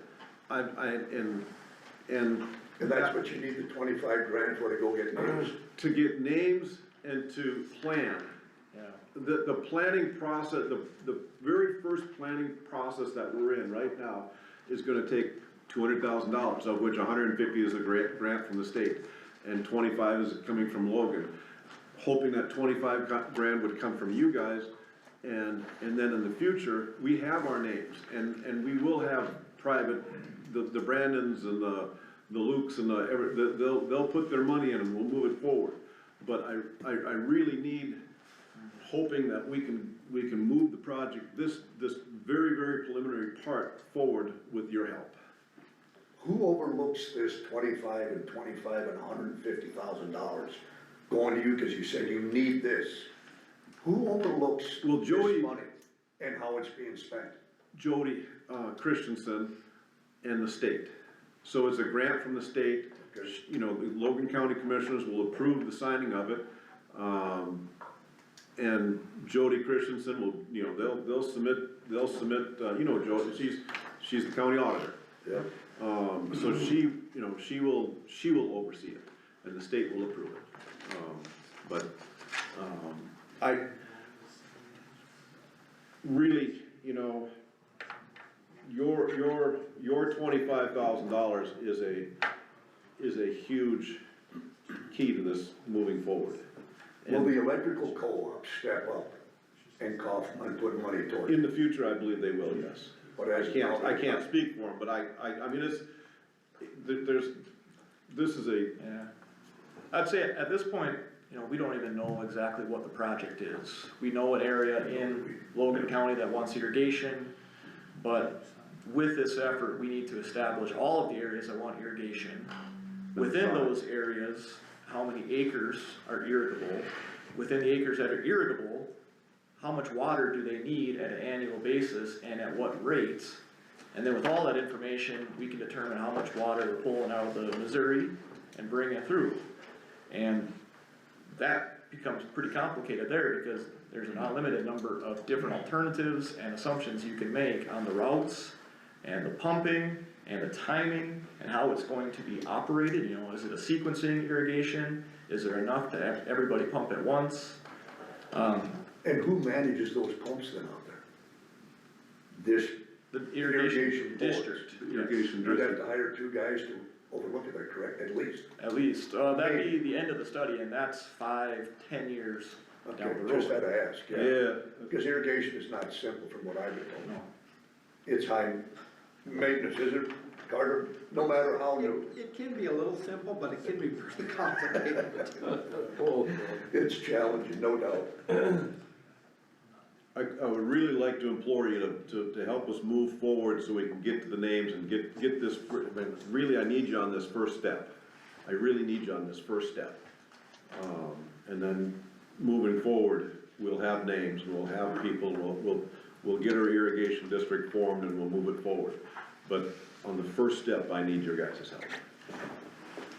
Well, I didn't share, all I can ask, but excuse me, Can I say something? go ahead. I'm unbiased, I'm not for it or against it, but some of these names on your list, as brought up before, some of those soils are either, they can be compatible for irrigation or non-irrigation.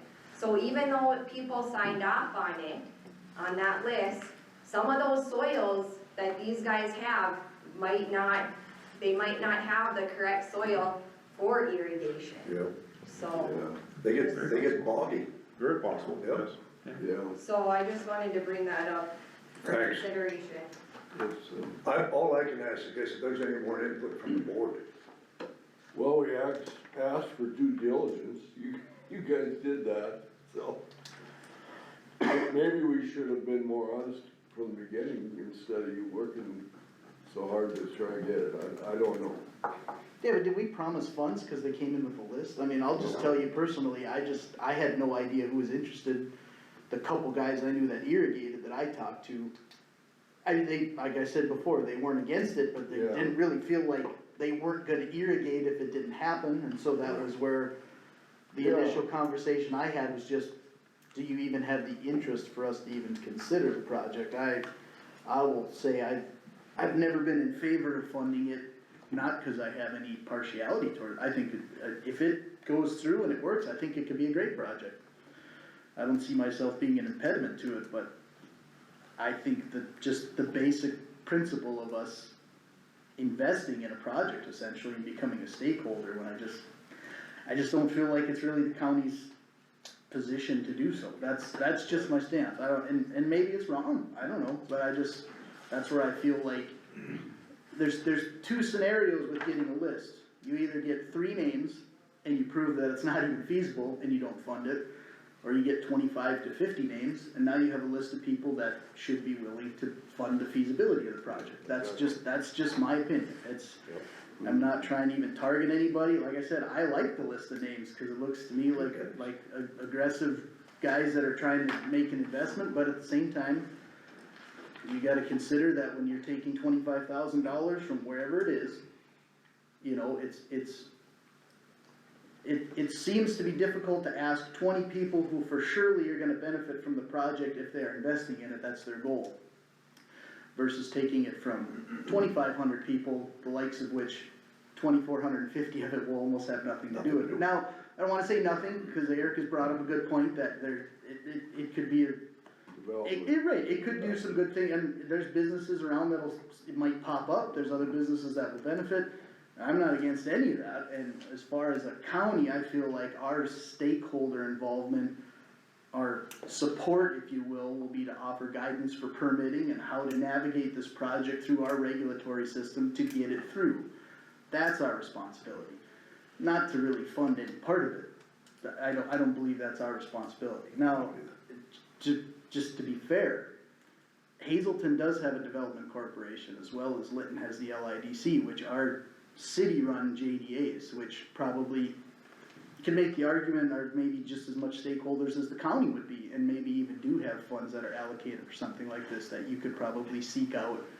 In my opinion, would be a lot more specific funding scenario from Emmons County JDAs that would maybe be willing to participate and help you meet this too. So, again, I'm not trying to be a stumbling block for this project, I don't feel like it's our position to fund it. I mean, any part of it, I just don't feel like it is, that's, again, I agree, you guys got the list, you proved some feasibility to it already, and I applaud you on that, but if I made you feel like that was some kind of finish line for me voting to fund it, I'll have to apologize, but Well, you did say that. I didn't, but. Well, you actually, Aaron, you said if I could get 6 to 12 people, I would be more in favor of this. You didn't say you'd fund it, More but in you. favor of right, it is, but- More in favor. yeah, I mean, yeah, I would agree, again. Like I said, You got lists of names, I see the names, again, if a Yeah. permit came down on this table in any way, shape, or form, I would probably vote for it. I don't think I've ever believed in funding any part of it, so.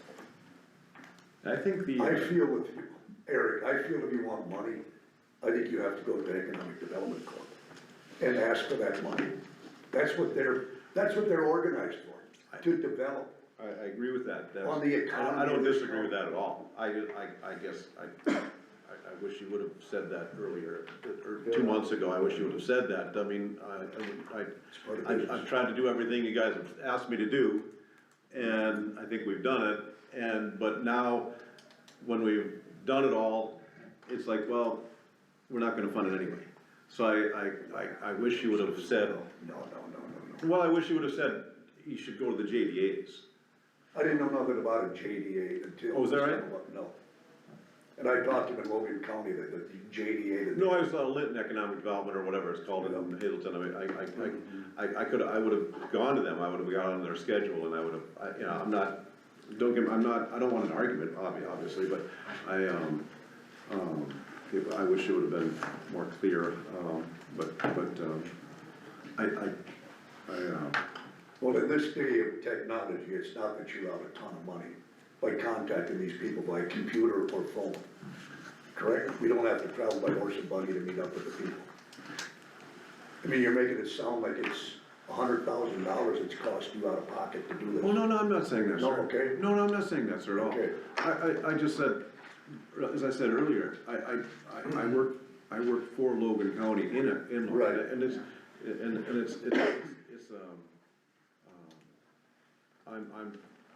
I'm just trying to do a project that would benefit people in Emmons County and businesses in Emmons County, and I'm just, so I will, And I think talking with Eric, the idea that we had was this county-wide approach really gave you an impartial look. You could look anywhere in the county to determine who wants it and the best route. We also did discuss the landowners kicking in to fund that, but then we would have more of a narrowed approach, a narrowed area that we would review and say, okay, you guys want irrigation, this is the potential route. So I think that's why we had the idea that maybe the county-wide was the better way to go, but I do understand. I don't know what more to say, anybody else have anything else to say? I'm not against this at all for economic development, not at all. But I just don't feel like Aaron said too, that the other X number of people should have the money's spent, and they aren't gonna benefit a dime. And these certain people don't have to, I'm gonna say, donate or risk $1 for this project to move forward. I think they should all have a little meat in the deal. Yep. If they wanted to move forward. It's like farming, we all gamble in farming. On our inputs, there's no guarantee back. I totally agree. I understand that completely. Right, totally. I totally understand that. I totally agree. I 100% understand where you're coming from. I just don't have that list, sir. I don't have that list of people. All I have is 16. I don't, and if you ask me who these 16 people are, I don't know them. I don't know them. I don't know who lives, I don't know who lives here. This is, I mean, if you ask me who, if everybody in Logan County that's on that list, I mean, there's a half a dozen of us that can sit down and say, I'll call so-and-so and so-and-so, and I know, they're probably in my phone, I can call them. I don't know anybody, I don't work over here, I don't know anybody here. So, I mean, it's unfortunate that that you don't have anybody that I can, over here, that can take the ball and run. That's getting, like, I get paid to do that over in Logan County. I don't know anybody that I could say, hey, it's unfortunate that I don't have that list of people to call and say, and it's not fair, I don't think it's fair to say to these 16 people, okay, the county pony up. I mean, I don't think that's fair at this time, so I just. But what about the economic development chair, isn't Chair Jang with the economic development advisor? She'd have a list, I mean, if she looks at this map of Emmons County on the potential area, she'd know exactly all these people within Emmons County, all of them, and give you a name and a phone number and an address, I'm sure, as an economic development advisor. That's just my input on it. Appreciate your time. Thank you for coming in. Yep, thank you. Thanks.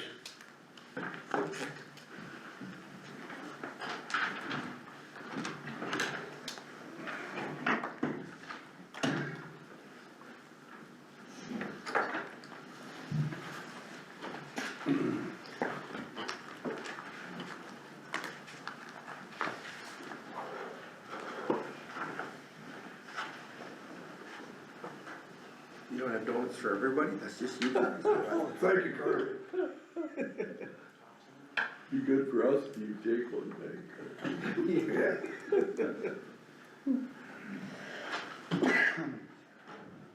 Yeah, go to Russ. Go to what, you wanna go to Russ? Well, yeah, he's been sitting here waiting. Carter. We're a little behind time. Oh, my job, Russ, yeah, you wanna speak, Russ? Yeah, get him in and get him out so he Get him can. in and out, get him back in the shop. you. Hi, Russ. Hey, Russ. Morning, guys. Windows are shut, there's no snow to plow yet, is there? Not quite, No. Is it icy coming in? No, it's just drizzling a little bit, but it's actually pretty good moisture so far, so. Yeah. I got a couple things I'd like to touch on this morning. I bring Tyler from RTS Shearing, I don't know if some of you guys probably know him. Shabinsky. Yeah. I've been working on, and we might as well hit that first, I guess. That Vandervoorst gravel out there in that pit has not really been turning out as far as they're putting it on the roads in the southern part of the county and stuff like that. We're having a hard time keeping it, like holding it to the road itself. So we've been doing some back and forth stuff, and I've been talking with Tyler. It seems to be really low on the clay content as far as the samples and stuff like that. I actually took 4 more samples, got it to him, they tested it over there, and they all came back low as well.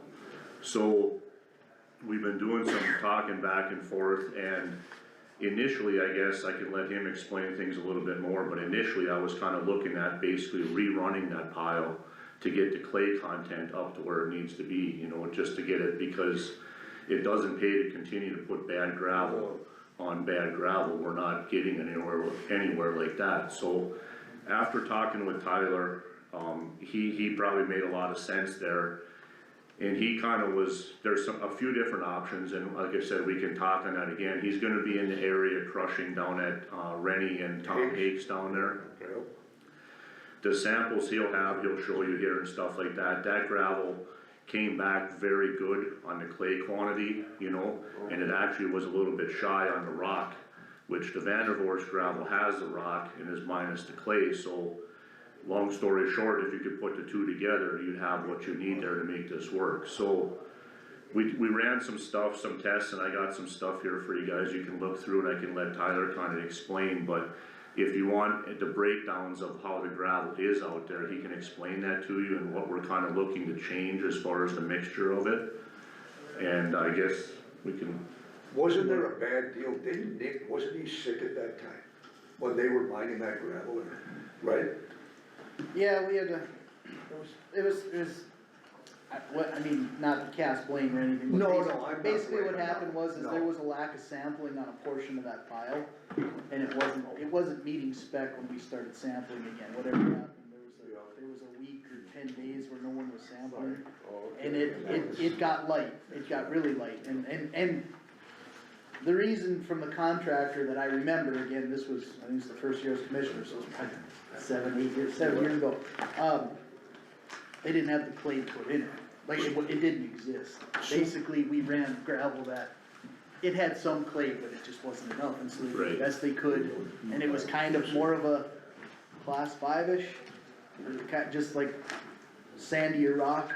It's sandy rock. Yeah. Right, which, I mean, not to interrupt or do anything, but I know we had discussions before about wanting to move that pile out to specific areas, like maybe the northern part of the county, which, cause if you're talking about trucking, like, I like your idea already of starting to blend it with something, and we had talked about trying to blend it with, cause some of that Wobon gravel was a little on the heavier side over the years too, so, I mean, you're on the right track, just go ahead. You know, What's the that, gold pit like, is that part? yes, and we have that sample in there, that stuff turned out really good, the no pit seems to come out, as spec wise, I've never personally used it yet. Tyler has used it a little bit in some areas and stuff, and it seems to be fairly decent from what everyone's saying. To add to the Knoll pit, we hauled rock in to make that right though. You did? Yes. Oh, yeah. Okay, so that would kind of Yeah. verify what Tyler's saying is the stuff in the handy, or the hake stuff would probably come in a little shy on the rock side again, am I saying that right? It could potentially, for sure, yeah. So, Amazing all the rock in the Hague area, that it's shy rock. yeah, That's because there's more mud, that's the problem. Clay soils. and then if you get out to the Vandervoorst pit, of course, there's a lot of rock, but I'll let Tyler kinda explain the different sizes of rock where, you know, they're doing some blading down there now, and we've got windrows to the side of the road, and we've got a windrow that's a foot and a half high, Yeah. it's solid rock. There's nothing else in it but rock off to the side of the road. So, long story short, that's why he's here to try to, and I think after talking and stuff like that, the feasibility of probably crushing another pile that would be short on the rock side to blend with the Vandervoorst stuff, versus if we would run one pile and just make one pile, it almost makes sense to make another pile and have double the quantity of gravel. Cause we can never get enough gravel, you know, so that's what we're looking at. We're just kinda looking at some suggestions, but Tyler can walk you through the testing and stuff here a little bit if you guys want, and. Yeah, good morning, like Russ said, my name is Tyler, I'm with RTS Shearing and Sherbinsky's in Jamestown. And like I said, I'm happy to help in any way that I can. And so, yeah, the packet that Russ handed out, the first one is has the RTS letterhead on it. And that's like Russ said, it's the Vandervoorst pit. He brought some samples up to us last week. We have our own certified, testing in-house. So, Mary Jane is her name, and if you look at here on the top, guys, and I realize that maybe a lot of this, you know, you're not used to seeing, you know, different gradations, but, the far left-hand column is what the actual sample, tested as, and the right-hand side is the current existing, gradation requirements for a class 13 in North Dakota. Now, Russ shared some letter with me this morning that, you know, just going through it top to bottom, I mean, 100% of it needs to pass the 1-inch, you know, sieve. They're also, you know, a minimum of 70% has to pass, a maximum of 100% on your 3/4. the state doesn't look at your 5/8 or your 1/2 inch or your 3/8. Your number 4, the state, basically, they have the requirement of the 38 to 75. Down to the bottom though is pretty much, like I said, when we talk about your clay and, you know, your binder, what keeps it on the road. So the very first one, you know, the state says a minimum of 15, you have 3.72. And like, you know, Eric was saying, you can't, you know, when you crush gravel, it's like baking a cake. If you don't have the ingredients to put in it, you just can't, you know. So I mean, it's to no fault of Vanderhorst that they didn't have clay. You know, the alternative is to truck clay in, or, you know, like I said, different things of that nature.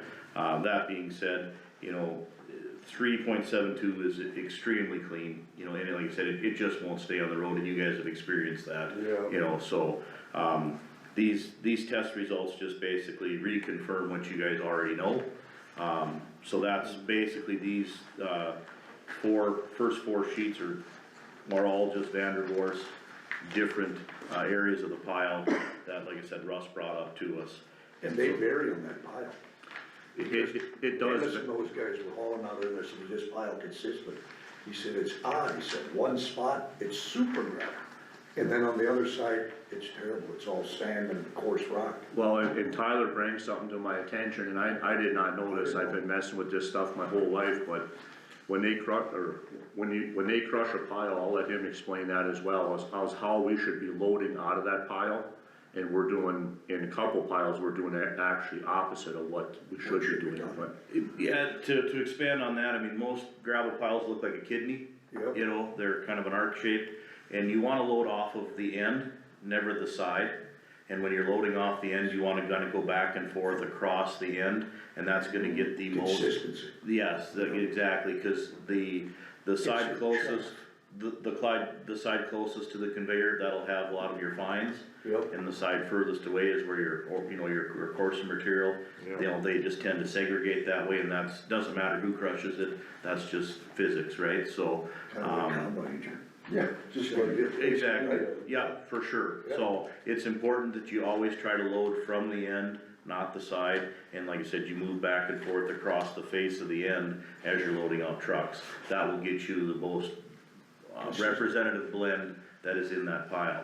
But to your point too, you know, as you're mining in any pit, the pit will inherently change, right? When God made the earth, you know, it isn't, like I said, you know, you might have a spot in the pit that is extra coarse, or like I said, extra clean. You know, you wanna try to blend that off the best you can, and that's why it's so important that you try to get production reports when people are crushing, cause if you look at the next, you know, it says Fisher Sand and Gravel, and this is the Knoll pit that Russ, and John got copies of us for me when I came down this morning. But if you look across the top, it's basically the same thing, just a little bit different format. They ran, you know, basically 14 tests when they were in there, and those are probably, like I said, production tests that are taken while they're producing, either off the belt or potentially off the stockpile. And there's certain procedures that you want to use when you're testing even out of the stockpile. You'll grab, you know, 3 or 4 scoops of the loader, you'll strike it off, and then, you know, when you actually sample, you know, you grab from different piles of your small pile that you made. But if you look back, like I said, on this one as well, you know, so on the 12-1, if you go all the way down to the 200, you know, sieve, that's 15.1, you know, so it's anywhere from 3 to 5 times higher than what the Vanderhorst, you know, so that would make a huge difference by itself. Another thing that is, you know, somewhat noteworthy, and I was down when we hauled out of the Knoll pit a little bit, and of course with the Vanderhorst when we hauled a couple of years ago with Skylar. Every pit there, you know, have its own natural ingredients in it, if you will. And back to the Vanderhorst one, if you go look at any of those on like the 3/8, it's 80.3, and you know, so it's either a very small rock that got crushed, or it's also a small rock. I mean, basically 3/8 is like a pea gravel. You know, because anything number 4 and bigger is what the state considers a rock.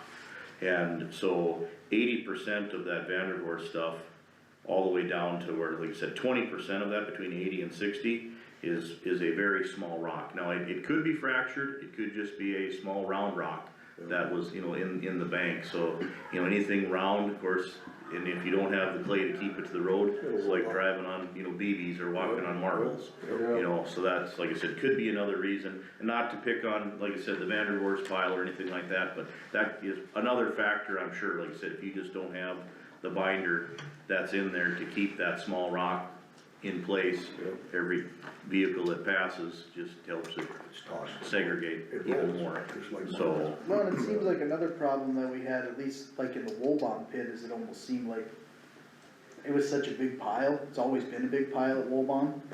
Sometimes it's 8-10 years, you know, you start to almost get some like silting at the bottom, well, where are you taking your loads, from the bottom? You can't scoop 20 feet up. And so it seems like, especially with the heavier stuff, like in that northern part, you're kinda hauling a little more maybe rock and mud or like a siltier type stuff that it's awesome when it's dry, and then as soon as it gets a little wet, just because the pile sits for, you know, we don't burn up a whole pile in one season or two, which we don't want to, but Right. that kinda causes some issues sometimes. Yeah, you'll too. get some runoff, like you said, the other piles are 30, Right, 40 and that's feet where- tall with the heavy rains and, yeah. Kinda the whole reason for bringing that up is kinda what we had talked about before, was trying to blend this material somehow, like, instead of putting all the Woolbomb gravel within 30 miles of the Woolbomb pit and constantly putting the same stuff, is either trying to blend it with something else or bringing it. The argument is the Vanderwerf pit should be at Woolbomb, and the Woolbomb stuff should be at Cattail, and life would be great probably, but. And that all does, I mean, it's just the cost of trucking, so we're trying to come up with a happy medium here to make it the most, you know, and, the Knoll stuff seems to be really good, so like Tyler said this morning, we could actually try to blend that with the stuff down south. It's just, you know, looking at it and stuff like that, it's such, if it's good gravel, we already have a pile of not so good gravel. I really encourage the idea of getting a pile of more heavier clay gravel and less rock, just because from what I'm seeing down there, like Jerry's got windrows that are, I mean, we should go scoop it up and haul it away, to be honest with you, but that's not an option either. There's just that much rock, and it's, if you go to we're gonna drive out after this, but there's so much of that small rock that he's talking about, it's, without just bringing in almost straight clay to blend it, I don't know how else we're gonna get a handle on that stuff down there to get it all back in order. And it's all rounds, It just, not fractured. most of it's round rock, small round rock. Yeah. Yeah, like that farm to market road's pretty well got a lot of that. Yes, that Grosvenor Road's got a bunch of it on, there's a few areas, the Welk Road down there that farm to market, especially the southern half out there, or the west half out there. That's why you're seeing that, you know, and we've been trying to figure this out, and I thought the picks would help some of that, and it has helped some, but there's too much to where we're never gonna be able to get a handle on it, other than you can take a chance of bringing in straight clay. You know, then you get a chance of it getting like slippery, greasy on you, and Can you imagine that? I would, yeah, you Well, know. they did that to the Tower Hill Road. Clay, did they go It up got that hill? clayed back 5-6 years before I became commissioner, and then the first spring I was commissioner, we had like, it was like a spring day like this. And I got calls from people, and they're like, you need 4-wheel drive to get to my house, I'm like, can't be that bad, it was all of that, it was bad, and then it got bladed like a day later, and the sun came out and it was glorious after that, it's a nice hard road, but and so we ended up over the last couple years trying to slowly, like Al would just, it gets a couple loads of gravel and just try to blend it back, cause they went too far. It was a great idea to clay it maybe, it got clayed too much, at least in some spots, not the entire road, but there'd be a stretch 150 foot long where it's like, oh my god, you can't even get through it, like it was kinda like the same with that gravel that got put on the Tenvick Road. It's awesome when it's dry, but man, like a day like today now, there's gonna be some spots on that road right now, like it's gonna be awful, cause that gravel was, it has a hole. German, do you guys? In German, the old timers would say it was saudreck, it's pig dirt, you know? Yeah. Cause it's terrible, you know, it's like a pail of grease. It's too heavy, and so, yeah. And even, no matter what we go with, I mean, this will take a few years to get this straightened out, it's not gonna happen today, but I feel like we really should address it sooner than later, versus, like I said, if we keep dumping this gravel on, we're not making any ground up on this situation. Have we had any progress looking for new gravel? You Yeah, were doing that, were you not? When we Actually- talked last meeting? tomorrow, he's got a test truck that he's bringing down, he's gonna be in McIntosh County. They're gonna swing over and go out to Leon Vital Spotters out there. Okay. He's gonna test, and we're gonna go look at a couple more possible spots right after this to test Okay. down in the southern part. That'd be great. I never did hear back yet, like I said, with Campbell County, they're still in the process of doing that, so I don't know if we have been granted permission to go or not go without did. stepping on. Talked to Harlow Larson, or Matt, and he called us in, but they had a couple spots you could probably, as long as we let them know, Russ, Okay, that they would, you know, they hauled some out of there, he gave me an idea of a couple spots. and that'd be in that What about work same area, pretty close there, right, to where we looked at? Yeah, but it's just a little further east. Okay. Straight east of there. Yeah, I'll have to get a hold of him and stuff, and then Yeah, Tyler's gonna come through and grab this one test, and that's pretty much all he'll have time for tomorrow. But I can round up 3-4 more spots and try to get something else, I got 2 spots that I'll, after the meeting, we could talk about it, okay? so. Cause the landowners maybe don't want Want their everybody name knowing up, about it. yeah. Got a Right. couple people that had brought up to me that, I don't know if it's gonna mean anything or not, just, I mean, it could be a little 1 acre spot that's got something, but they're interested in at least letting us take a dab at it. yeah, sure. The other thing I was gonna bring up though, just for the sake of kind of bookkeeping with Vanderhorst, is that I'm pretty sure that's a 10-year lease. And we crushed that, I believe, in the fall of 19. So we got a few years left, but that's a big pile. It is, So I think it'd be a good idea to start really looking at, we're either gonna have to renegotiate another lease on some of these deals, or we're gonna have to get these piles down to where it's a safe area. We don't need 100,000 yards in a place we gotta get rid of in 3 months, you know, like, so that would be another good reason with Vanderhorst to, if you Okay. wanna blend it, or even, honestly, if you even had some spots you wanted to haul it to, I know the trucking is an expense, but if you're considering hauling it to a spot to blend it anyway, another thing to do would be to maybe, if you're gonna gravel west of Linton on a muddier area, maybe pulling from that pit, or, you know, or even farther north, just to, And bring boats back. you know, or whatever, but just cause of the inventory situation, I think we need to be cognizant of the fact that we gotta either burn that pile up or renegotiate the next couple of years, so. okay, It's another good thing to just think about with, you know, 'cause okay, otherwise it doesn't put us in a very good position to have a gigantic pile. And, you know, I don't know if we'll have a problem with Vanderhorst, they've been good to deal with, but it's just another situation where I think it would be good to be pulling from that pile, no matter Right. what. and I don't think, I mean, getting rid of it's really not too big of an issue. I think they've actually been avoiding it from what I understand. You know, they just don't wanna use it, you know, so they've been kinda going every other direction but there to kinda use it, is what I got from them guys, but Right. yeah, we could definitely look at something like that, you know, but I just, like I said, to continue doing what we're doing with it, we're not, you We're know, not gaining. they're blading the road, and a day or two later, it's right back to where it was. Well, you can't ever get ahead of the situation like that, so. That's pretty much all I had with Tyler, I guess. We were looking at, like I said, we'll be checking in some other spots today, and I just wanted him to kinda go over, and then on them sheets, I don't know if, the number 200 is actually the clay content, if you guys are wondering. That's the actual clay in the gravel, so. Okay. Now, Russ, is there any clay down by the Vanderbilt pit that you could redo that pile and? We just talked about that, and one guy says yes, and one guy says no. Oh, So- okay, so that leaves you They, not knowing where. you know, they did that road going south to the potato thing there, and that was all clay, and that's where they got it from. Oh, okay. Wasn't that up there on the hill from the corner of the highway to the east, on the north side? I heard it was to the north of the pile down in Vanderhorst. I don't, Pile? that's what they said, Down in that flat? to the north there, where that stuff's been mined out already, I don't know. I can't, I guess, right now, I Yeah, they can't. were hauling out of there last summer, the potato boys, to the north of the gravel pit. Were they hauling clay? I don't know.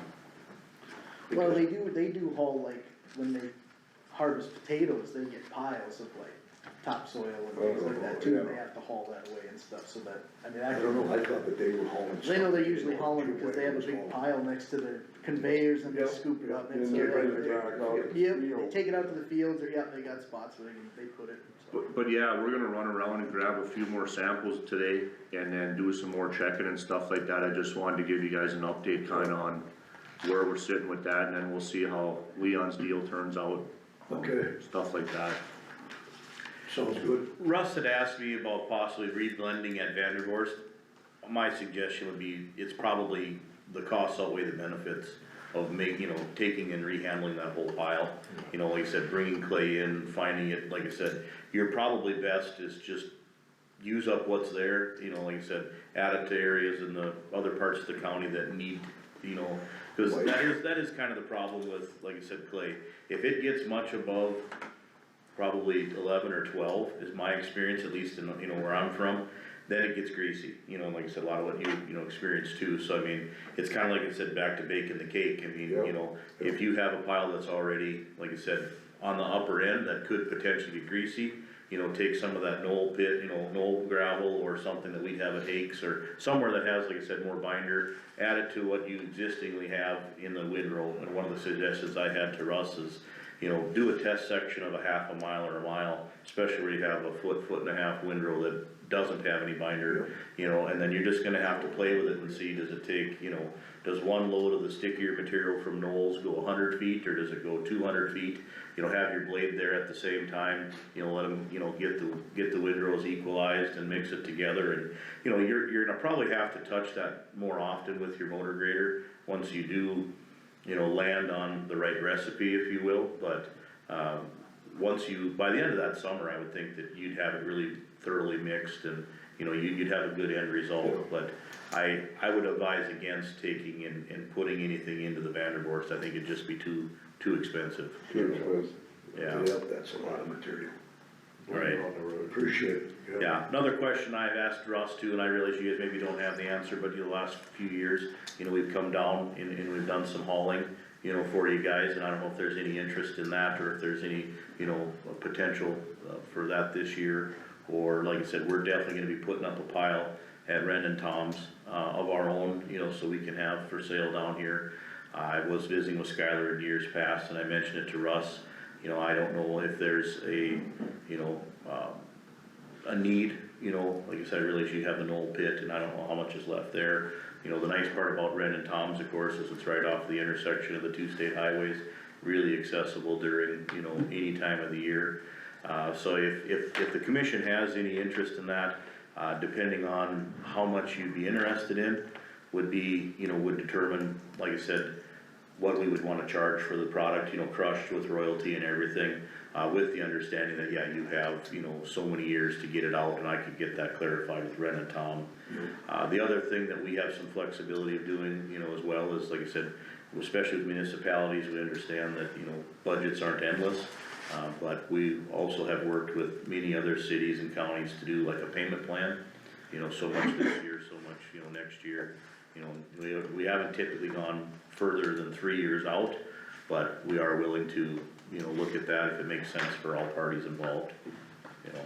You are available for gravel hauling this year? Yes, right now, we do have, you know, we haven't booked our, you know, schedule for the year, yet, but we're, you know, like I said, I know, like I said, we're gonna be drilling in McIntosh County, weather permitting tomorrow, it may push into next week if we get hammered real bad, but, you know, we typically do, you know, as a real similar, like we've done with you guys the last couple of years, we'll come down for 2 or 3 weeks or 4 weeks, you know, assist with your forces, you guys load us, you'll put your trucks on if they're available, you supply the blades, of course, and then we'll bring 8 to 15 trucks down, you know, if that's something you have an interest in, to, like I said, kinda target either these areas that are further away, that just realistically, you know, with your guys' forces, you're gonna get 4 loads a day, and, you know, just because of the haul, or 10 loads a day, whatever it might be, but anywhere that, like I said, we can be part of the solution and, you know, continue to grow our working relationship, we're absolutely interested in. We were all pretty impressed last year, the last 2 years, right there. We did Yeah, a good thing. I thought I it mean, was we a can't get success. ahead of it you can't, no. It's impossible, I mean, like I said, we do the same thing with McIntosh County. Stutzman County is looking at doing something similar to this year, because, yeah, they're, you know, they have a half a dozen trucks, but still, I mean, they just, you know, the county guys are out doing the pothole patching and the crack sealing in the spring, and, you know, there aren't enough hours in the day, or like I said, people, butts in the seats, you know? Yep. So, yeah, if that's something, like I said, that you have interest in, we'd love to quote that as well again this year, guys. Appreciate it. Yeah. Would it, Go ahead.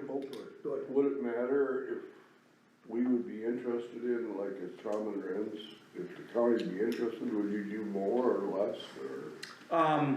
You know, what I would prefer to do would be, you know, put up a separate pile and then get a sign put on it, you know, property of Emmons County or whatever, you know, cause then we'd have our own pile. I wouldn't want it to be part of the same pile, you know, it gets to be too confusing, and, you know, we don't want, like you said, someone taking something they shouldn't and different things, so. Exactly. You know, and so, yeah, I mean, we're gonna be there anyway, so realistically, I would probably ask for like a minimum of, say, 10,000 ton or 10,000 yards, which, like I said, wouldn't be, you know, wouldn't take long to use that much up, but, you know, that way it's, you know, I wouldn't wanna just make a separate little pile that's say 1,000 ton or something, that wouldn't make sense, but, you know. There's ample supply there. Yeah, when we dug test holes there, and this was back in 2020, was when we did that Highway 83 project, which put that pile up. Yeah, there's 300,000 or 400,000 yards, as I recall. In that pit. Still, yeah, going further east and then south. Cause Knife River just closed the pits on the Hummel locations. I heard someone was there, I don't know who it was, but, yeah, I was wondering if you done that. yeah. Okay. Yeah, we plan on being at Ren and Tom's probably in like June or July. So if it is something you guys have some interest in, you know, All right. you do have some time, and like I said, we can quote you a couple different options, and like I said, just see what makes sense for everybody. Okay, good. Anything else, guys? Russ will know where he can use some more, whatever, so. Yeah, like I said, we'll do a little more testing and stuff and try to figure some things out a little better, but right now, that kinda seems like probably the better of the options. You know, Sure. but we can, yeah, see how it goes from there. I think, with Russ just getting on, I asked Marcy about rock contracts when we get riprap from farmers. And she said it's mostly up to the supervisor to write a contract. I didn't know if you're aware of that or not, probably not. Okay. And I looked back at the last two supervisors, and it went everywhere from 4 pages, a pretty comprehensive one, to 1 paragraph. Would Joe be able to write up a contract that we could just use for a blanket Pretty sure. to cover all our bases? I think I wrote a couple of them up for Okay. previous guys. yeah. And just use that one. And also, when we're done at a project, have both parties sign off. When we're done with it, inspect the site. Everybody signs off, it's good, then we're done. Okay. Is that something we can do? Yep. No, that's good. Agreed. Agreed, sounds good. Anybody else? That season's gonna start pretty soon, we should have it done here by next meeting. Okay. Okay. Well, I do know the state has like a form that gets used quite often on like DOT projects, it's called a Okay. pit release statement. Okay. You know, one says you signed it, and there's 2 places to sign, one says you've been paid, and the other one is that you're happy with how your land was left, That's what we you know, need. so that's, if that's something similar, like I said, I don't know what form it's called off the top of my head, but it's like Well, I think it'd be a good process even in like the pre-negotiating. Like, if it's agreed upon that we're gonna reclaim, or we're gonna, you know, and have some specifics to it, cause sometimes it seems like these agreements are, well, I'll smooth it out when you're done, well, you know, like you said, you should just be like, then again, the part of the agreement is you sign in the beginning, and then you sign in the end, that Yes. agreed, whatever you left me, I'm taking care of, and then at least there's no issues after Right. that. I don't think it's the fact that anybody wants to have any upper hand, it's that 6 months to a year later, all of a sudden there's this issue, and it's like, well, I never agreed to that, well, if you had a contract, it would be easier, so I agree. Sounds good. Anything else, Russ? Just one more thing to touch on, if we're done with the gravel, we're pretty much done. I believe so. Give anything else? Okay. I guess what else I'm looking at there, guys, is we've been talking, we allocate money every year for a couple part-time people to come on board for basically summer help for driving trucks, things like that. We're to the point right now where we have so many culverts and stuff like that that have to be addressed. I mean, we're getting further and further behind with that whole deal, so I was looking and crunching some numbers, and these numbers are approximate here, and I was talking with John, wasn't part of last year's budget, so I didn't know for sure, but he kinda roughly gave me some estimates to go with here. What I'd really like to do is, we budget every year basically for 2 guys at so much an hour for so many hours a summer, basically, is how he said he incorporates that into the budget, as well as overtime. So this year here alone, according to his figures, he said he budgeted for 150 hours of overtime per person, and that factors into the winter as well. So if you have a bad winter and stuff, we burn a lot of that up, you know. And then he allocated, I believe it was 32 weeks at so much a dollar, stuff like that. Basically, it come out to somewhere around $70,000 is in the budget right now for part-time help. And like I said, I could be off on this a little bit, so I'm just speculating on what he told me. But what I'd like to do, and where I'm going with this is, the part-time help situation is really hard to plan any type of projects with, just because of the fact that them guys pretty much they are retired, okay, so that's not a personal deal by any means, but they also have lives that they wanna live outside of this thing, so it's hard to really plan a project for 2, 3, 4 days, and then all of a sudden they decide to take off, and there you just kinda sit, you're a guy too short, you know, and like I said, this is nothing personal. I would really like to look at bringing another guy on board, so that if we would get, I mean, 2 would be great, but with what we have right now, if we run all the blades, we're basically empty at the shop, with basically John is the only one left at the shop. If we could bring on 1 more guy full-time, between myself, John, and this other guy, we could do some of these culvert projects and try to stay with this stuff a little bit versus getting further and further behind. And that being said, we have a guy gonna take 3 weeks of vacation here this summer in June and July, a blade operator. That person also would probably fill in on situations like that, so we can keep these blades running down the road as well, so. I mean, you know, money-wise, I know we're not in the budget cycle, stuff like that, but we shouldn't be that far off, given the hourly rate and stuff that he would come in at, you know, for 6 months probation, stuff like that, so. That's what I'd really like to pursue versus going after. 1 would be great, 2 would even be better, but, I mean, the money's not there for 2 people right now, so I understand that, but it is there for 1, basically. That would just be through the summer season, or? That would be a full-time guy, just added, permanent guy added on to our numbers there, yeah. You want 1 full-time, you're asking, and what, 1 part-time, or no? No part-time guys. No part-time? This would take the place of the 2 part-time guys right now. Right now, and then, you know, a guy can, you know, but yes, I mean, I would take 1 full-time and 1 part-time if I can get it. I'll take as many as I can get, but I understand the money situation as well, so. Well, what happened with the money, like we talked about before, that there was a position open for 6 months, 5 months? That we weren't paying a guy, and then there was a position open, which would have been yours for an extra 3 months. And that money should be in the budget as well. Right, so my question is, besides the 2 part-time guys at roughly 70,000, that would be nice to know what money was left from that we didn't pay to somebody. Right, and like, Marlis, do you know what it, Right now, but it's there. Talk about. Right, yeah. do you know what the benefit side comes in at, dollar amount, by any chance? Like, Full-time? For a full-time I'd person? have to sit down and figure it out, I'm not so. I mean, that would be the number I don't have, and I know that's above and beyond this number, but for the most part, it would be covered from what I can see in the budget for the rest of this year, and then next year, we would budget for that extra person, is what I would like to do. Well, I have no problem with that. You know, Yeah. how about you there?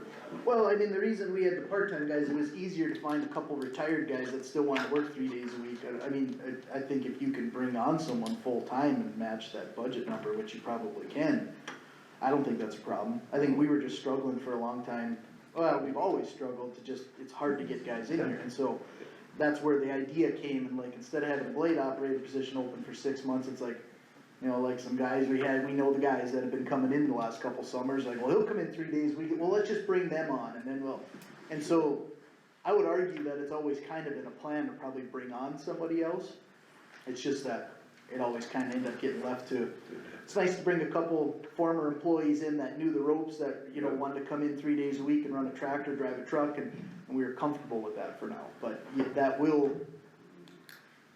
that kind of strengthen the workforce, just because you had more bodies, but you only had them Monday through Wednesday, or Right. you missed them for 2 weeks around the 4th, cause they like to camp, and what are you gonna do, tell them no, they're coming in for fun, essentially, so it was a good starting process to eventually work our way to try and just get more bodies here. If you think you can recruit a full-time guy that would, or if that would work, it's just that you're gonna be sacrificing that part-time help, which was just easier to find for guys to run a tractor, so they didn't maybe need a CDL, and that was just, the idea was just to broaden the scope so you could find people to come in, so. Well, maybe you can get one part-time guy for 2 or 3 days a week, like I said, without the money that was spent. Right. That was already budgeted. Yep. For roughly, let's just say 7 months, between your salary and the salary for the Hague area guy that hadn't been on for how long? Yeah. Maybe you can do a full-time and a part-time guy for 3 months or something, I mean, a guy just has to. I guess the point I was trying to make was that I think if we ever felt like getting another full-time guy was just gonna be the best way to go, I don't think anybody would have been against that. Right. I think the initial plan was, we're not finding anybody, let's bring some part-time guys in, and then it just happened for 2 or 3 summers where it's like, yeah, we'll just do that again, and nobody probably just went and like, you know what, let's go try and find a full-time guy. Cause the hard part is you're advertising for a full-time guy though, while you've maybe already brought your part-time guys in, so there is kind of it's a budget window, cause it's like, crap, we got this good guy, are you gonna tell your other guys to go home? Maybe it'd be okay, but maybe they already committed to you now, and they turned down 2 other jobs, and now you're gonna cut them loose in July, cause you found your guy, and I think that's why it never migrated to like, hey, this year, we're going for a full-time guy, so I would argue, cause again, I'm always arguing for the budget, it's a great idea, maybe scale that more towards like, not saying you have to do it, but maybe operate that way this summer with the total intent of like, hey, coming fall or maybe this next winter, I mean, if you find a guy, cool, but then you're gonna have to be the bad guy and cut a couple guys loose if you bring them on, so it's just. For part-time. But I'm just saying to advocate for the scenario of like, Yep, I hear you. like, I wouldn't wanna hunt for a full-time guy when you're bringing 2 guys on, you either almost have to kind of commit to go for another full-time guy or commit. Well, I think that's what he wants to do. You wanna go for a full-time? I would like a commitment for a full-time guy. The only guy that's inquired about part-time has been Terry Ibach. Okay. And I would take Terry every day I can get him. I mean, there's nothing, you know, we could, like I said, I'll take 5 of them guys if we can, but he also did implement that. He said, I want the same understanding as I had with Skylar is when I wanna go, Right. which I understand Which makes it that hard now. for you, Right. absolutely. That's tough, and it's hard for you to manage that. Right. So when we start something, it'd be nice to know that this guy's gonna be here for 4 or 5 days a week like everybody else is, is kinda where I'm looking. But I will gladly take Terry if he wants to work 2 days a week. I mean, we can use him, there's no doubt, that's. Well, If you that, bring that- Terry on and tell him like, hey, Terry, if we find our guy in July, you're gone. You're gone. Terry's probably gonna be And he'll okay with laugh that about too, it. but I would say that would be your best tactic is like, if your goal is to try and advertise for that full-time spot, everybody that's taking the part-time job knows that. We'll keep you on as long as we can, but if the numbers start not working, you're the first guy to go. well, and just maybe so you they can fill that full-time job quickly, and my thing is, if you still want a part-time guy and you can find the money left in this year's budget, Yeah. maybe you can do a full-time and a part-time guy this year, you know. Or run them 2 days or till the whatever. money's But gone. I would basically. agree that with Yeah. the 2 part-time guys, if you really crunch the numbers, you're probably very close to a full-time employee. Right. I mean, I Right. don't know for sure, but if you're paying in the mid-20s for 2 guys, 30 hours a week, right, you Yeah. start penciling it out, you're not gonna be far off a full-time. I'm just saying, he might even be able to still, if he's got money in the budget for a part-time guy too, if you want Terry But for it's 2 just, days. Russ, do you have any applications, do you want me to advertise or? There's a couple from before, and there's a couple guys that have inquired just through the phone. They haven't filled out applications because I told them there, at this point, there really was nothing to fill out for, so. There's a couple guys that I really have in mind that would actually fit the bill pretty good, that would be able to step right in, so if that's okay with you guys, if I could reach out to some of them and talk with them and see what their thoughts are, I guess if I got to go ahead, I'll get it done, and otherwise I can just tell Marlis to start running the ad and we can go from there, Okay, I'll wait to hear from you then. okay? Yeah. I'll Do we issue, need a motion on this, or? I'll issue one phrase of Go ahead, warning. go ahead. The departmental budget is your responsibility.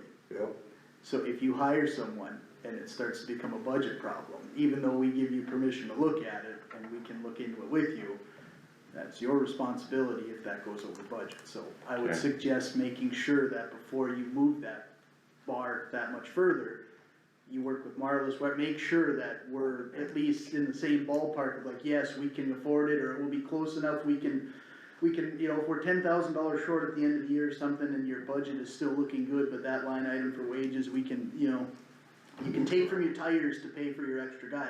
We just don't wanna have a $40,000-$50,000 chasm at the end of the year because we overhired. Right. So We that, do pay that out of highway tax. right. And I think did it pass? Well, there's talk about it increasing, yes, which again would offer, and I'm not trying to be a jerk about it, I'm just saying it's the responsibility of every department head to have their budget, so come in here in December and we went 30 grand over because we hired somebody, yeah, the commissioners are partially at fault, but it is your responsibility, I'm just, so. Well, like I said, the numbers that we have here are very, broad yet, so we'd have to try to nail them down some way, somehow, but.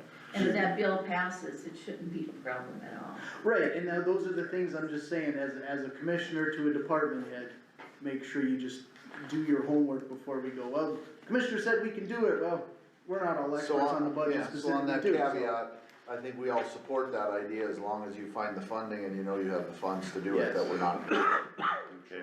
Or if you're comfortable with the idea that you might have to take from another line item in your budget to make that work, I mean, if you wanna bring another guy on, cool, but if we gave you 40 grand for tires, you might have to or, you know, just, those are your numbers to work with, and I think bringing on a full-time guy would be great for the department if you could do it.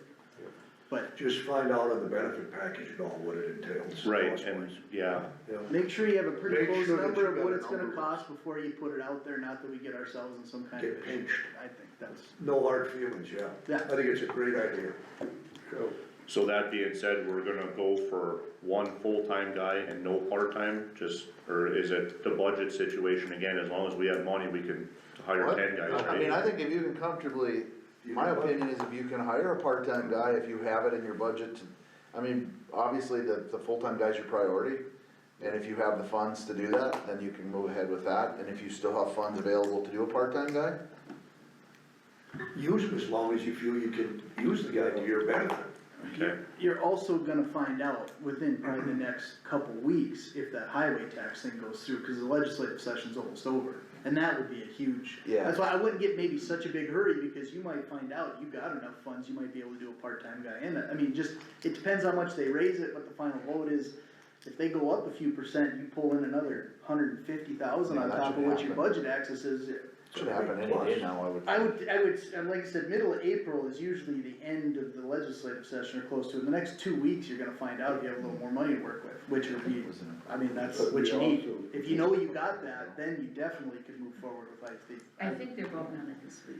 Yeah, I would say you're gonna find out very soon, That's what I yes. So that would start in July then, right? Whatever I mean, I'm not sure, July, August usually. Usually August 1st. is August when 1st. Yeah, it's the end of July. yeah. Which is right in the wheelhouse. I mean, that's, so, Right. those are just a couple things to double check before you go too far to make sure that those things are happening. okay. Sounds good, that's all I got, I guess, unless you guys have something else. The blades are all out running, you know, on the days we can here and stuff like that, but for the most part, things are going good. Some of the roads are, the three guys up north, Gar, Wayne, and Travis, do not have picks on, they still are running straight edges. They had some stuff they wanted to clear up and they wanted to make their first round with regular edges to pull their shoulders a little bit and stuff. So far, things are going good. Everyone from Linton South is running them edges. we're getting mostly good results. There's a few roads that are turning a little bit on the muddy side and stuff, just because we're bringing up too much, you know, but we're short on gravel, so. Yeah, we'll get a handle on it eventually. I wanna thank you, and I don't know, did you mention anything to the other guys where I rode with you over to McIntosh County that day and looked at this disc that's mounted on the front of the blades? Not to the commissioners, You no. didn't, why don't you address that to the commissioners, if you would? We drove over there, McIntosh County purchased 4 retriever discs that go on the front of the blade, which we have those as well, but ours are a fixed mounted disc, so meaning that if you wanna go down into the shoulder a little bit or something like that, you have to run your machine down there. This one here runs hydraulically and it lays down with an offset on it. It hangs out probably, I don't know, 8 feet off to the blade or stuff, it's pretty slick, and then you run, what they've been doing over there to cut their shoulders and stuff is run about 8 to 10 miles an hour with that disc, and it retrieves the gravel back in, plus takes that edge off. And I went over there with him, and I went over there with a couple employees, and it worked really well. It seemed to be a really nice option. We do have a one for a 3-point on a tractor. The only difference that I seen there, and I've been looking at it, trying to figure out how we could actually just modify that one to make one of these. The difference is the ones that they purchased here, they're consistently improving them as well, like everything, they make it better after. And the one that they have over there is when he lets it down, he gets it to a position and it kind of free floats. And that's what's making it work so well, is he can kind of put it in a float, but not really a float, but it's floating, so it follows the ground instead of like if you put a 3-point one on like we have that fixed, it's gonna gouge. If you're not on the controls, you're gonna gouge and you're gonna end up with them, you know, curb and gutter things like we have, to where the new ones are working pretty well. And they got 4 of them and they're working, they've got good reports from them over there. I talked to 2 of the blade operators, what's his name, Bush, and a new guy, probably 4 years, coming out of Wishing. He was blading going to the new location for the wind turbines, and I found him, he had picks on, and this wing, and I stopped and talked to him how he liked it, this wing, he said, it's a super tool if you pay attention what you're doing. He said, you can make a mess with it too if you don't pay attention, like anything, you know? But he was impressed with it when I watched him use him, and I watched Butch when I was with you. It's slick, the guy should go and see it because it's slick. And you don't have another man tied up. Right, I did reach out. But Just how much do they cost? They're right around 20,000. 20 or 8? 20. 20 grand, okay. 20 grand, and then they're made in Platte, South Dakota. So if you run down to get them, they want $750 per piece to bring them up. But they are right around, I think it's 20,000 some odd dollars is what the guy quoted me. Okay. And that was just here a week or so ago, the quote I got from him. And it's a rigid disc, it's not a flex disc. I thought like next year a was wishing gonna disc. buy a couple. What's that? I thought they were gonna buy a couple for us. Well, I've seen it too, he looked a little interested to do that. I saw a hand go up, I thought we were bidding here. Next year, I thought he was gonna step up, you know? Other than that, You wouldn't get all that sod up on the road that way. Right, exactly. They're retrieving gravel and they're not bringing near the dirt. That's the thing. They're getting some gravel back. You're getting some, but not near what you do with a straight edge on a moldboard like that, how they bring them clumps up. Yeah.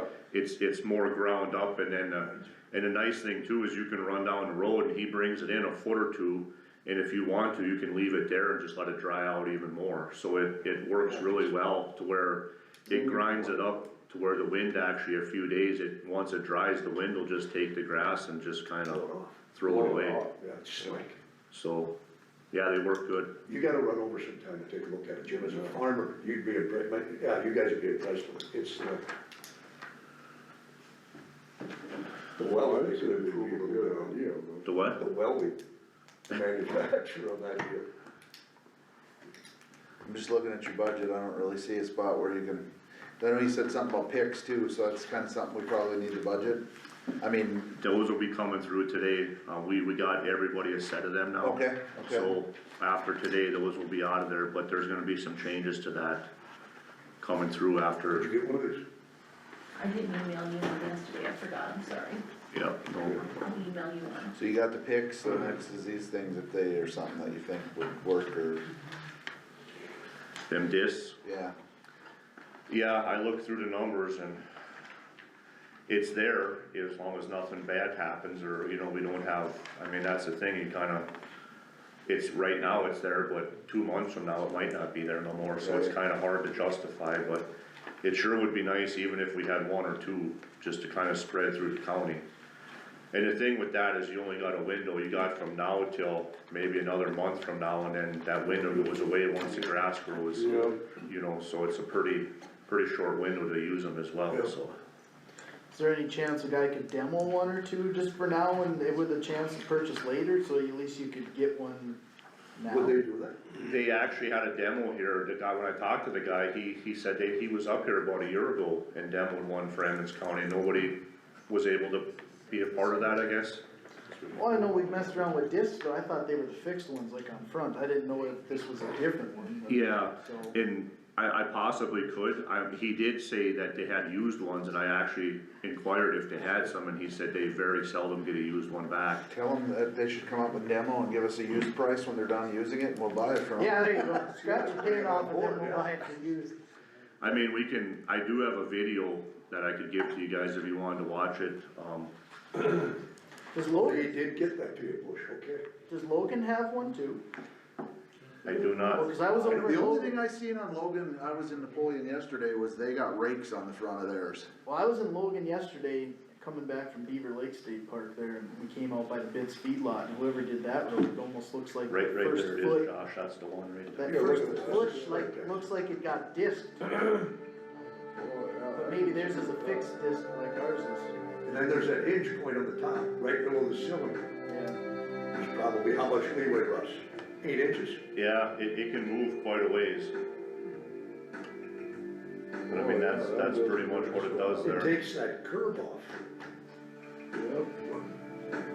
Looks like it even works when there's grass pretty well. Yeah, just let it lay and let it dry out.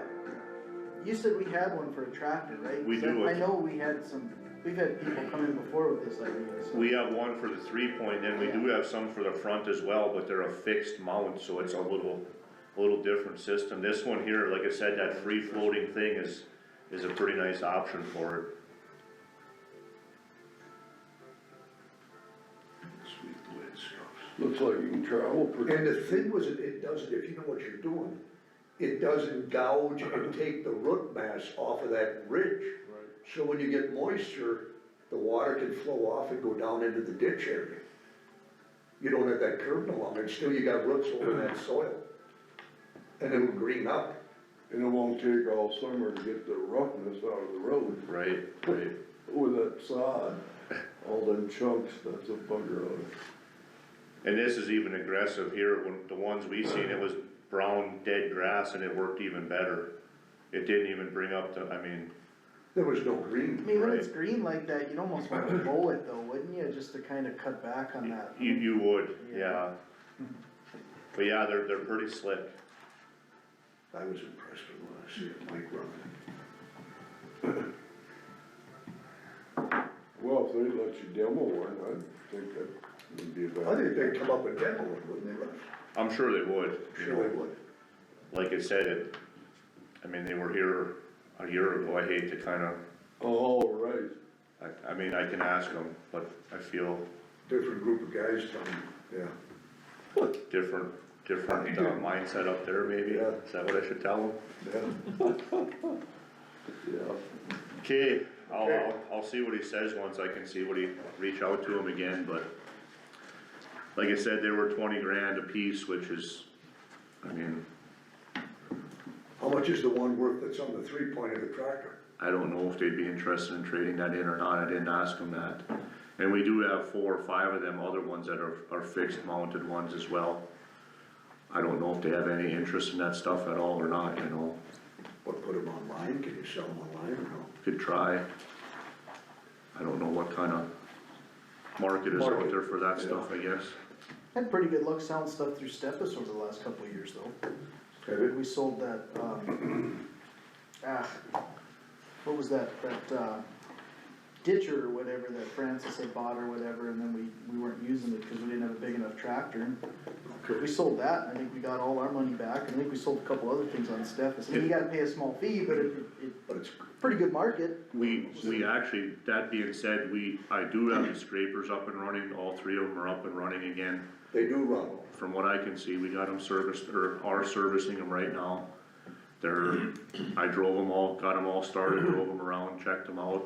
As far as I can tell, they're good to go.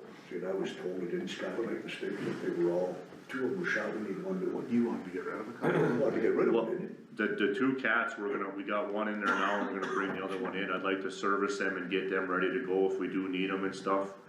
That Terex, this being said with this disking thing, if we were able to sell some of that stuff and turn around and use the money and buy some of these discs back, I mean, I know we get it, but we don't get it type deal as far as can we do that more or less as far as the money? Like, just have that to reuse again, or doesn't it work like that? No, well, we put it in, it does, okay, when you sell that equipment, it's income, but it's not appropriation. So if you spend it, you go over your appropriation. But they would just have to amend the appropriation. Okay, so That's what that, you're asking me, right? right, exactly, I mean, and it really wouldn't, I mean, depending on what we end up with, but there's probably 10 items out there that could be sold off, like Steffes, and that Terex would be one. There's some other, a 6-wheel rake that we could sell, a few other things that could be sold off to generate some money back and then turn around Yeah, and. it goes into the road funds when we do that. Goes into the road fund. Right, so if Eat out of that again. If you get $500,000 to spend and you sell 20 grand worth of stuff, you don't get to roll that 20 grand into your 500,000. You still have a $500,000 budget appropriation. Appropriation. The money's in the fund, you're not breaking the law by overspending, but that's why we amend the budgets like in January when we have to do these amendments, because when the auditors come in, we appropriated X, you don't get to go a nickel over that. Now, again, you sell that stuff, you'll have the money, you can spend it, we just have to amend it. You just have to So appropriate. it's not a huge deal, so basically, yes, you can do that, it's just, Okay, you can't do it in the way you just view it, like, hey, we got 30 grand, we rolled it back in, right, the way you do it at home is the way you your do it. wallet Feed off of that. It goes back into a bigger wallet, then you gotta ask back for it. But it's That's how it basically works. the same, but just amend the appropriation. so you would be okay with us doing that if that was an Absolutely. option? If there's I would equipment say, you yeah, think get you rid of can the use, dead and buy good new. You know, Okay. yeah, but it helps you, you know? Buy what you need. Okay, Thank you. Okay, everything else good? There's something I was gonna ask you, but I can't recollect what it was. Roads have been not bad, Russ. You keeping up? we're running into a few obstacles, but little by little they should get better. It's quite the compliment there, the roads have been not bad. You're real nice, you know? Not bad. Gentle anymore. I have to say, I real don't want you to get too big of a head, Russ, they're not bad. I think we would improve. I shouldn't put too bad. Yeah, way to keep the No, bar they're low. really pretty good. No. You can drive, man, 56. Now he's filling the whole You can back. kick a lot of that. Yeah, that's right. No, they're really, you're doing good out there. Yeah, I hear a lot of positive, yeah. I heard it down at the, the showdown in the monument down in Rapid City this past weekend. This guy said, you're on the commission, you know, this was good, he said, yeah. Those roads used to be terrible, the Westfield Road going south, but now you can travel there. Yeah, they're better. So they're better. I don't travel them every day like you guys do. No, they're. Hard to travel roads when you're in Hawaii. Yep. I'm giving it to everybody over here, nobody's safe It was a today. rough I'm flight, like, let me tell you, it was rough. Yeah. Strap your seatbelt on this, honeymoon. turbulence, you know? When does that honeymoon end? Let's move on to